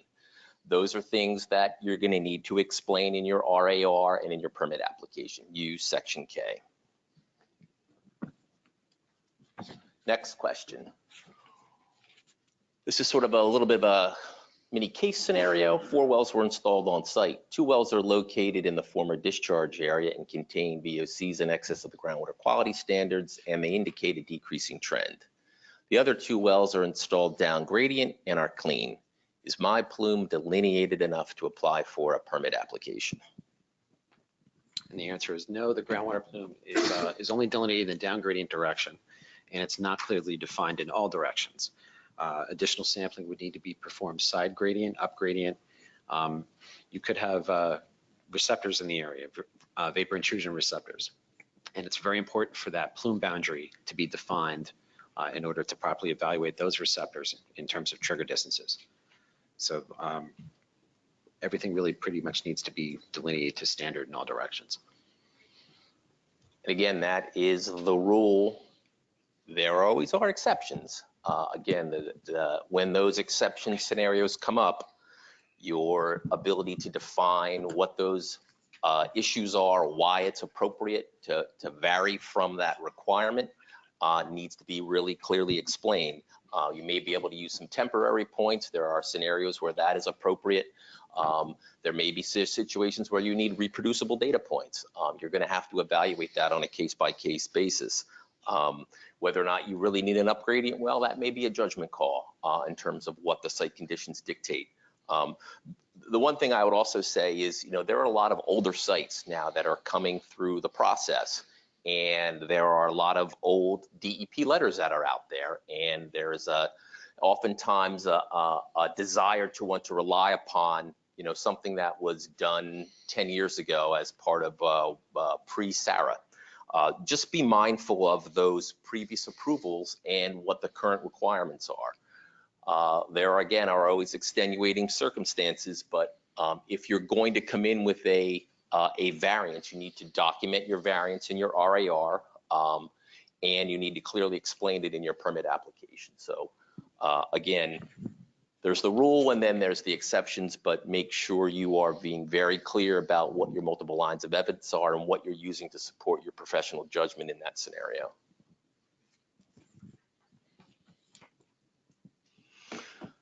Sort of a similar question, this one has to do with vertical delineation. Is vertical delineation required when the substance discharge has a specific gravity less than 1, for example, gasoline or diesel fuel? And the answer is yes. Vertical delineation to the remediation standard is required pursuant to the rule. And if you look at guidance, it'll tell you where those welds need to be installed. They should be installed in the source area or just down gradient the source area. A lot of times we see reports and applications coming in nowadays where deep welds were installed way out past the front of the plume, near their sentinel welds, and you're really not, the plume was never in that location. You're really not delineating anything. So they need to be located in the source area or just down gradient. Again, this is a regulatory requirement. It has a regulatory citation tag to it. These things are going to be checked when your permit application comes in. Once again, particularly with there's a lot of service station sites that have been out there, and they've been out there for a very long time. And those of us who have been around who worked on those sites know that in a lot of instances, there wasn't an absolute requirement that the department said, you know, you need to delineate vertically and you need to collect XYZ data points. You need to address that issue. Again, this is the rule. If you're going to apply for something different and you think you've got the technical justification to do that, that is a variance. That needs to be identified in your RA report as a variance, check the box, and it needs to be identified in your permit application. Use Section K, tell the department where the professional judgment is being utilized, what those lines of evidence are. You know, if it's appropriate, and again, there are a lot of sort of wonky cases out there, you know, you should reach out to maybe somebody in the permit group and say, look, this is a scenario I'm in. I have these pieces of documentation. This is the data.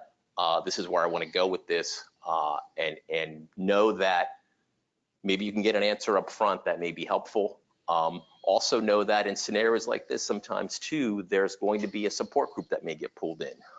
If it gets to be your technical lines of evidence are somewhat complex, you're using complex modeling, you're using other technical lines of evidence, they may end up referring to that to Mary Ann's group in pollution abatement. So there'll be other people looking at this. So make sure you're really being clear about what your justification is.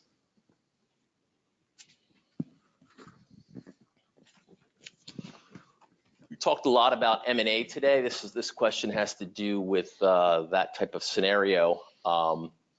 So you have a scenario where you're using persulfate as an in situ oxidation approach for remediation. It was performed, and you did 2 post-injection quarterly sampling events after your injection. Your sampling data looks good, indicates a decreasing trend. Are you ready to submit a permit application for M&A? And the answer is no, because 2 sampling events are not going to be enough to evaluate, especially in situations of injections where there could be potential rebound. The guidance suggests 8 rounds, and that's what we're looking for. You could have a situation where maybe you excavated in an area of concern. You believe that you got the entire source area. You have clean post-ex samples. Groundwater starts cleaning up right away. You know, there's a situation where you could exercise professional judgment and justify less rounds. Agreed, and again, there's a lot of sites that are out there that have a lot of data that may pre-exist your injection event. Those are all data that you can utilize as part of your technical justification, supporting your professional judgment if you're coming in with something less than what is identified in the M&A guidance, for example. Also be sort of cognizant of the fact that when you get a permit by rule for these types of discharges, there are some monitoring requirements with that, but that doesn't necessarily step in the shoes of what you have to be able to substantiate or justify with the M&A guidance when you're ready to come in. So can you come in with less than 8 rounds? you can, but just know that when you do that, that's going to raise a red flag, and it's going to be looked at with, you know, a certain amount of scrutiny. So you better have your justification well documented.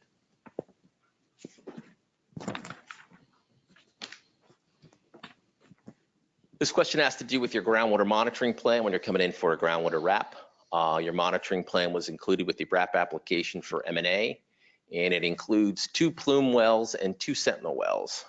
The plume wells will only be sampled at the end of the CEA. The duration of the CEA is 15 years. Is this acceptable? Okay, the answer is no, it is not acceptable. Pursuant to the rule, the purpose of the monitoring plan is you're monitoring to see if that the remedy is effective. You want to see that M&A is working as you predicted. And you know, it's great that you're sampling sentinel wells, but you have to sample the source wells, or else you're not going to know what's going on as per the cleanup. You could have a situation where wells start to and concentrations start to increase in wells, could be indicative of another discharge. Or you could have a situation where maybe you had a low groundwater table smear zone, but you wouldn't know if you weren't sampling. You could also have a situation where the levels start decreasing a lot faster than you had modeled. And maybe you don't need the permit for 15 years, but you wouldn't have no way of knowing unless you were monitoring those wells. So again, sort of be mindful of what those guidance documents are when you're dealing with M&A. I think the majority of the permits, that was mentioned earlier, the majority of the permits that come in for groundwater RAPs are M&A permits. And so that M&A guidance document is really critical to make sure that you're sort of checking all the boxes. And if there's some boxes you can't check, you're identifying why you can't check that box, and if you need a variance, you're explaining why you need that and where the permit writer can find that technical justification. One of the things that I'll throw out here too is just to change the scenario a little bit is, you know, let's assume for the sake of argument that your CEA is shorter than that. It's maybe 2 years or 3 years. You have a relatively small plume and you're pushing up against your remedial action time frame. You got to get an RAO issued. You need to get a permit. You know, would it be acceptable to come in and basically say, well, I'm just going to wait 2 years and I'm going to sample at the end? That may be acceptable. Again, it's unique, and I think I personally have gotten a permit where they allowed me to do that, but it was, again, it's sort of the exception and not the rule.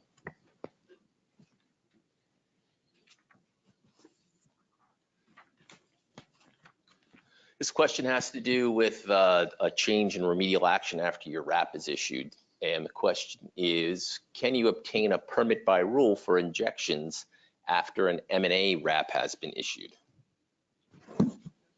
And the answer is yes, because as long as the injections are not delivered by a continuously operating system, a long-term type system, because that would require a modification to an active groundwater RAP. The permit by rule, it's just like as they always are, can be applied through Bureau of Groundwater Pollution Abatement. Any kind of a change to the monitoring plan, you know, if you're doing injections, there's going to be additional parameters. So that if there's any change to what you're monitoring for or what you're going to put in the CEA, you would require a modification for that. You know, and make sure you're communicating with the folks that are getting the permit by rule application in pollution abatement that, you know, this is the status of the case. This is the reason why I want to do this. You know, probably maybe the most common example might be, you know, you've got a M&A permit for your site that's 30 years, and there's a desire to sort of knock down the longevity of that a little bit, and you want to do some injections maybe in the source area or along the plume to make some changes and bring down that duration. This may be the type of scenario where that may be appropriate. Keep in mind that, you know, when you're doing that, there again will be permit requirements in your permit by rule. Maybe for some other secondary compounds, if you're doing like a sodium persulfate monitoring or an injection, you may have to monitor for sodium as part of your PBR. And the PBR only necessarily requires you to sample for maybe a year post-injection. If you get your sodium concentrations and they're above what your background levels were when you started, they still are above the groundwater quality standards, you may have to come in and do a modification of your M&A permit to account for that, because you put the stuff on the ground, it's not going away as quickly as you thought. You need to make sure you address that. I think that's it on that one.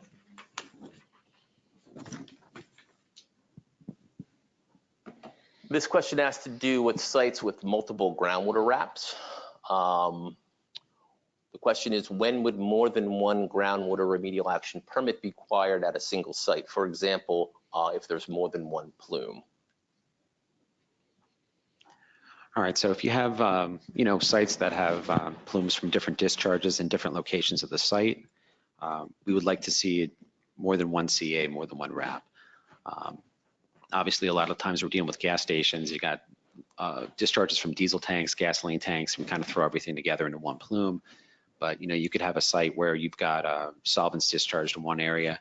You may have metals in another area. What we're trying to not have you do is come in with like a circle around the site with every contaminant listed on the CEA. It's going to be indeterminate because metals are involved. We want to see more than one CA and RAP in those kind of situations. It's also a situation where you've got different contaminants, even with VOCs. You're going to have different fate in transport. So we want to see more than one CA and more than one RAP. Again, I don't want to be Mr. Exception to the rule, but again, there are always going to be scenarios where you may want to consider conditions at your site, maybe a commingled plume scenario where your PRCR is the same entity for both of the discharges. It's the footprint of the plume is relatively the same.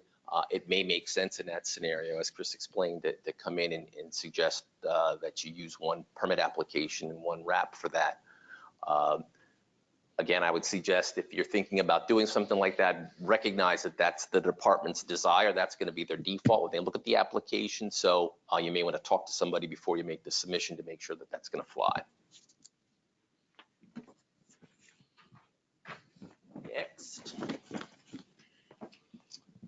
So this is the question we got about engineering controls with remedial action permits. This one has to do with the subslab depressurization system, and that was installed for an on-site building.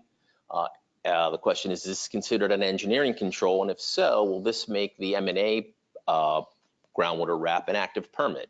Also, is financial assurance required? Okay, so the subsurface system is an engineering control. However, it will not make the groundwater RAP an active RAP. Remember, the subsurface system is not treating groundwater. Groundwater is still being cleaned up under an M&A. However, because the SSDS system is an engineering control, it's going to require FA unless permittees are exempt. I'll also note too that sometimes the source of the problem for the need to install your depressurization system isn't a groundwater problem, it's a soil problem. In that instance, you'll do the same thing as you would with your groundwater RAP, but you'll come in and you'll do that with your soil application. Those again are fairly unique scenarios, not the norm. The other thing that I think it's important to mention that those of us who work in the redevelopment world know that a lot of times a party will elect to put in a subslab depressurization system, even though it's not technically required. You don't have a VI problem, it's more of a preventative thing.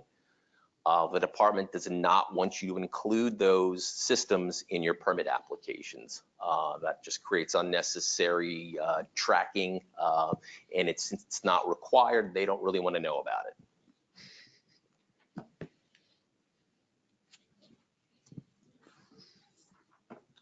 Another engineering control related question. If there is a disturbance to an engineering control, is a RAP modification required? Okay, Neil kind of covered this earlier. If the engineering control will be restored within 60 days, you can discuss that in your next BICERT that you're going to submit to the department. You no longer have to call the hotline. This was removed from the model deed notice back last August. So obviously, like Neil had mentioned, there's a lot of deed notices out there that say call the hotline. You can still call the hotline, but we'd rather you didn't because it's not required. We did ask, I don't know if the department's going to do this. This may be one of those things where it may be important for the department to sort of put out a policy statement about this to clarify. I know this question has come up quite a bit in terms of, what are your legal obligations, even though the rule says one thing and I have a document from the department that says another. So we may see if we can get that clarified in writing for everybody. The other thing that I'll throw out about this particular scenario is, be thoughtful when you're putting together your deed notice and your engineering control and how you define it. There may be situations, let's say, where you need to put a 2-foot cap on a historic fill site, but you're also in a floodplain. So you're going to put another 4 feet of clean fill on top of that, and you're going to build a building. In the past, I think a lot of people would just say, well, I'm going to put 6 feet of fill. I'm going to build a building. That's my engineering control. I would suggest you not do that, and that you define your engineering control as only that 2 foot of clean soil that's required per the rule. I think there's sometimes maybe a misinterpretation that the department has to be able to see the engineering control in order to inspect it if they do their cap inspections. That's not the case. As long as it's clearly defined in your deed notice that this is what it is, and in your RA report, it's probably important to explain, I'm going to put 4 more feet of clean fill and build a building on top of it. So the department, you're not going to be able to see this. Also, if it happens after the fact, and you put your cap down and then 2 years later or 4 years later, you fill the site and build the building, make sure you clearly explain that in your biennial certification so the department knows that's what went on. And just to add a note to the other one, restored within 60 days means restored to the original condition that it's noted in the deed notice. If you have a situation where the engineering control is changed and it's not restored to original condition, then modification is going to be required. And then for the last one here, Mark kind of covered it. Adding to whatever the engineering control is, Mark had discussed a building, it could just be something as simple as the engineering control was clean fill. You went and put asphalt on top of that. Just as Mark said, you want to talk about that in the BICERT. These sites are inspected by DEP inspectors. If they come out to a site, they'll see the asphalt and say, hey, somebody changed the engineering control, they're going to need a modification. But if you discuss that in your BICERT, hopefully they'll know before they come to the site that that's what's going on. It could also relieve you, from headaches down the road too, is if you've identified your cap as the way I described it earlier, and you put a parking lot on top of it, that's fine. And then let's say you change the parking lot to put a building on it, or you put some islands that are now landscaped. If your cap is defined as your parking lot before, you're gonna have to do a modification. If you can satisfy it through that other means that I described earlier, you don't have to do any of that modification stuff. So just be thoughtful about how you describe your engineering control. Next. Since the remedial action report is a pretty critical document when you're submitting your permit application, this is a question about that. And this has to do with older submissions. So if a previously submitted remedial investigation or remedial action was documented in a prior report, should that information be provided in the remedial action report that you're submitting? And the answer is yes, it should be provided. This is actually in the rule, in the tech rules, in the remedial action report section. We as permit writers, we just don't have access to the file. We would have to do a file review just like you would. We're only looking at that most recent RAR document. So if you have a situation where maybe there was a VI investigation performed, years back, or somebody did a bedrock characterization back in the 2005. If we don't have that information and we don't think bedrock was characterized properly, then you're going to get a notice of technical deficiency. So it's important that you should at least have a summary of the work that was done back at that time. And so this is really going to be sort of the ELLSRP's call with regard to, how much information you're going to put in your summary, what things do you think you need to attach. The way I would look at it is, think about, you're sort of telling a story here, and the story has a lot of pieces to it. Some of them are decision relevant, some of them are noise and don't really mean a whole lot. For those decision relevant things, make sure that in your summary, you're clearly, representing data if that you're going to rely upon that data to make decisions, particularly if the decisions that are going to affect something in your permit application. Attach those old documents if that's necessary. You can refer the permit writer to the section in the report. You can refer them to the section in an attachment of the report, whatever you think is appropriate. But just sort of bear in mind, like Chris said, is that they don't have every document that was submitted. And so it's your job to sort of provide that information to the department to make sure that particularly the permit writer knows where to find that info.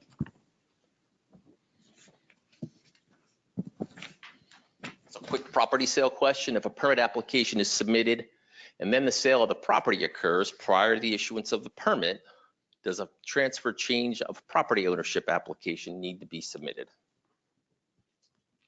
Okay, the answer is no. The transfer change of property ownership does not have to be submitted. Earlier, Alyssa talked about data miner and finding out, who has your permit. So if you went into data miner and find out who your permit is assigned to, you can contact them and you can let them know, what's going on. They can make sure that they have the right information, the right contact information of the owners, and you would be able to do that without having to submit the form. Alyssa also mentioned that there's a 120-day, that's kind of our turnaround here for the permit. So that gives you kind of a window of how long we're going to hold on to that application. You just be careful, because I think the rule of thumb is that once that permit leaves the department's hands and it's put in the mail, if your transaction happens or you haven't notified the department ahead of time, you're going to have to do a modification. So.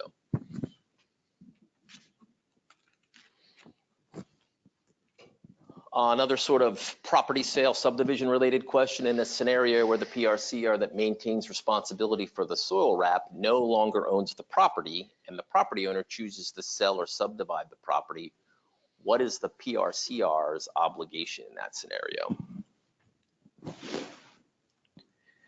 Okay, bottom line is basically that the PRCR and the property owner, they're both permittees on the permit. So they're both equally responsible for compliance of that permit.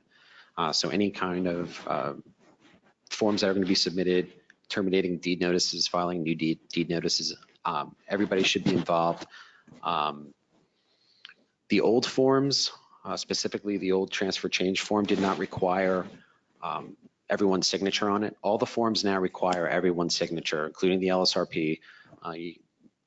We had situations back where property was sold and somebody's submitting that form to us, and the ELLSRPs, they don't know that the property's been sold. So now everybody's in the loop because everybody has to sign the certification. Yeah, I don't have anything to add on that. I think that's, if you ever had that happen to you as an ELLSRP, that's very frustrating. So this will hopefully alleviate from happening in the future. Next. REO question. Do I need to modify my limited restricted or restricted use REO after my remedial action permit is terminated? And the answer is no. John actually talked about this in his case study. The RAP termination letter that you get from us and whatever prior REO that you have constitutes unrestricted use for those areas of concern. The department recognizes, however, that there may be a desire in certain instances to have a new REO issued. That is not something that's required, but the ELLSRP could elect to do that if that's what the PRCR wants to do.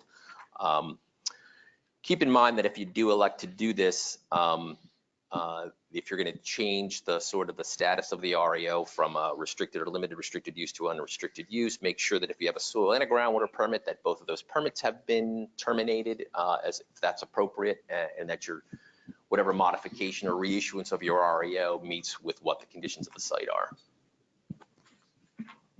The last question is a quiz question. Next to that, that's a tease. Okay, so for our participants on the webinar, is a modification required for a limited restricted or a restricted use REO after a RAP is terminated? Yes or no? What does the room say?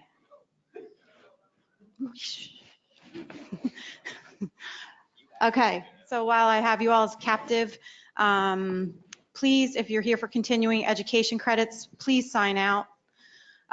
Please fill out your course evaluation forms. If we haven't said it once, I think we've said it like 6 times. They are useful to us.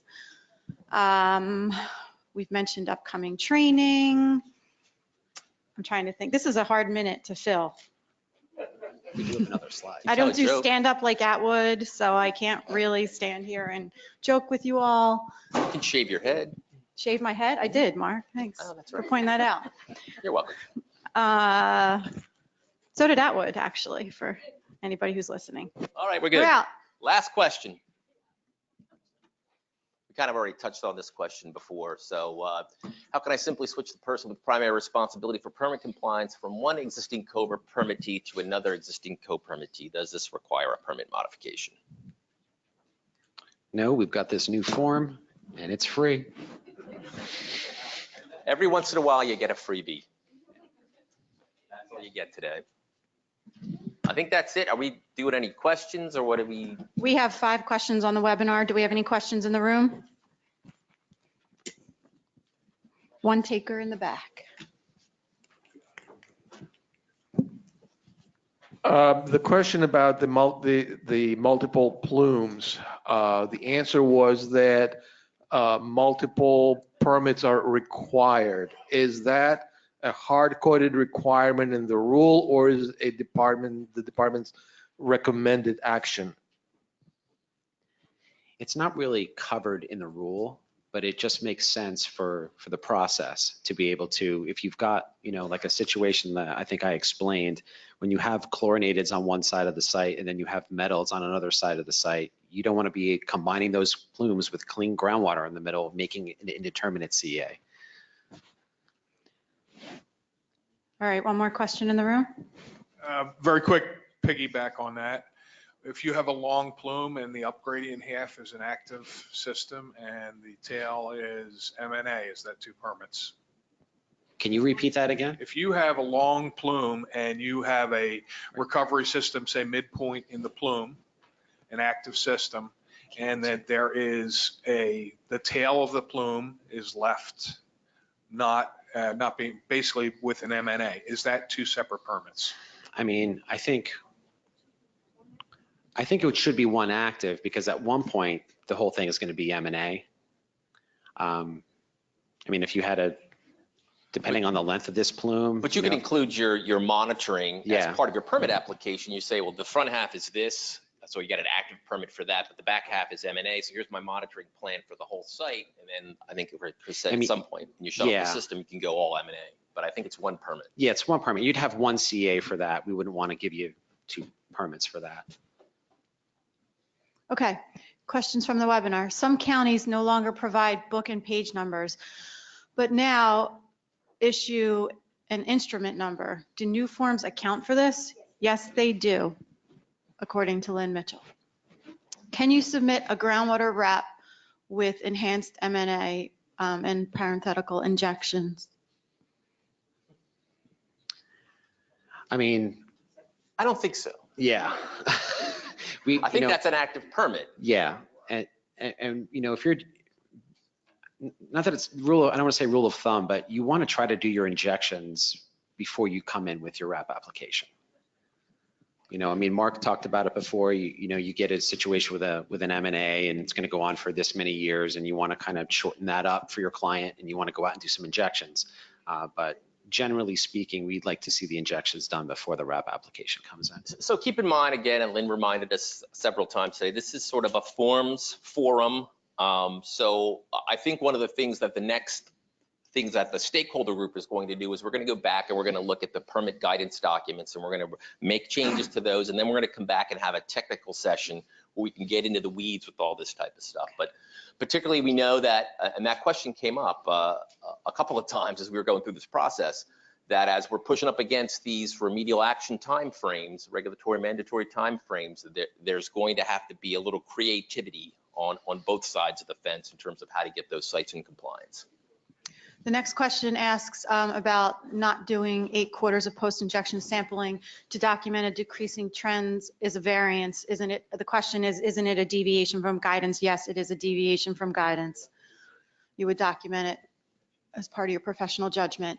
Would a fence with posts be installed on an existing EC be considered a disturbance that would not return it to the original condition and then require a mod?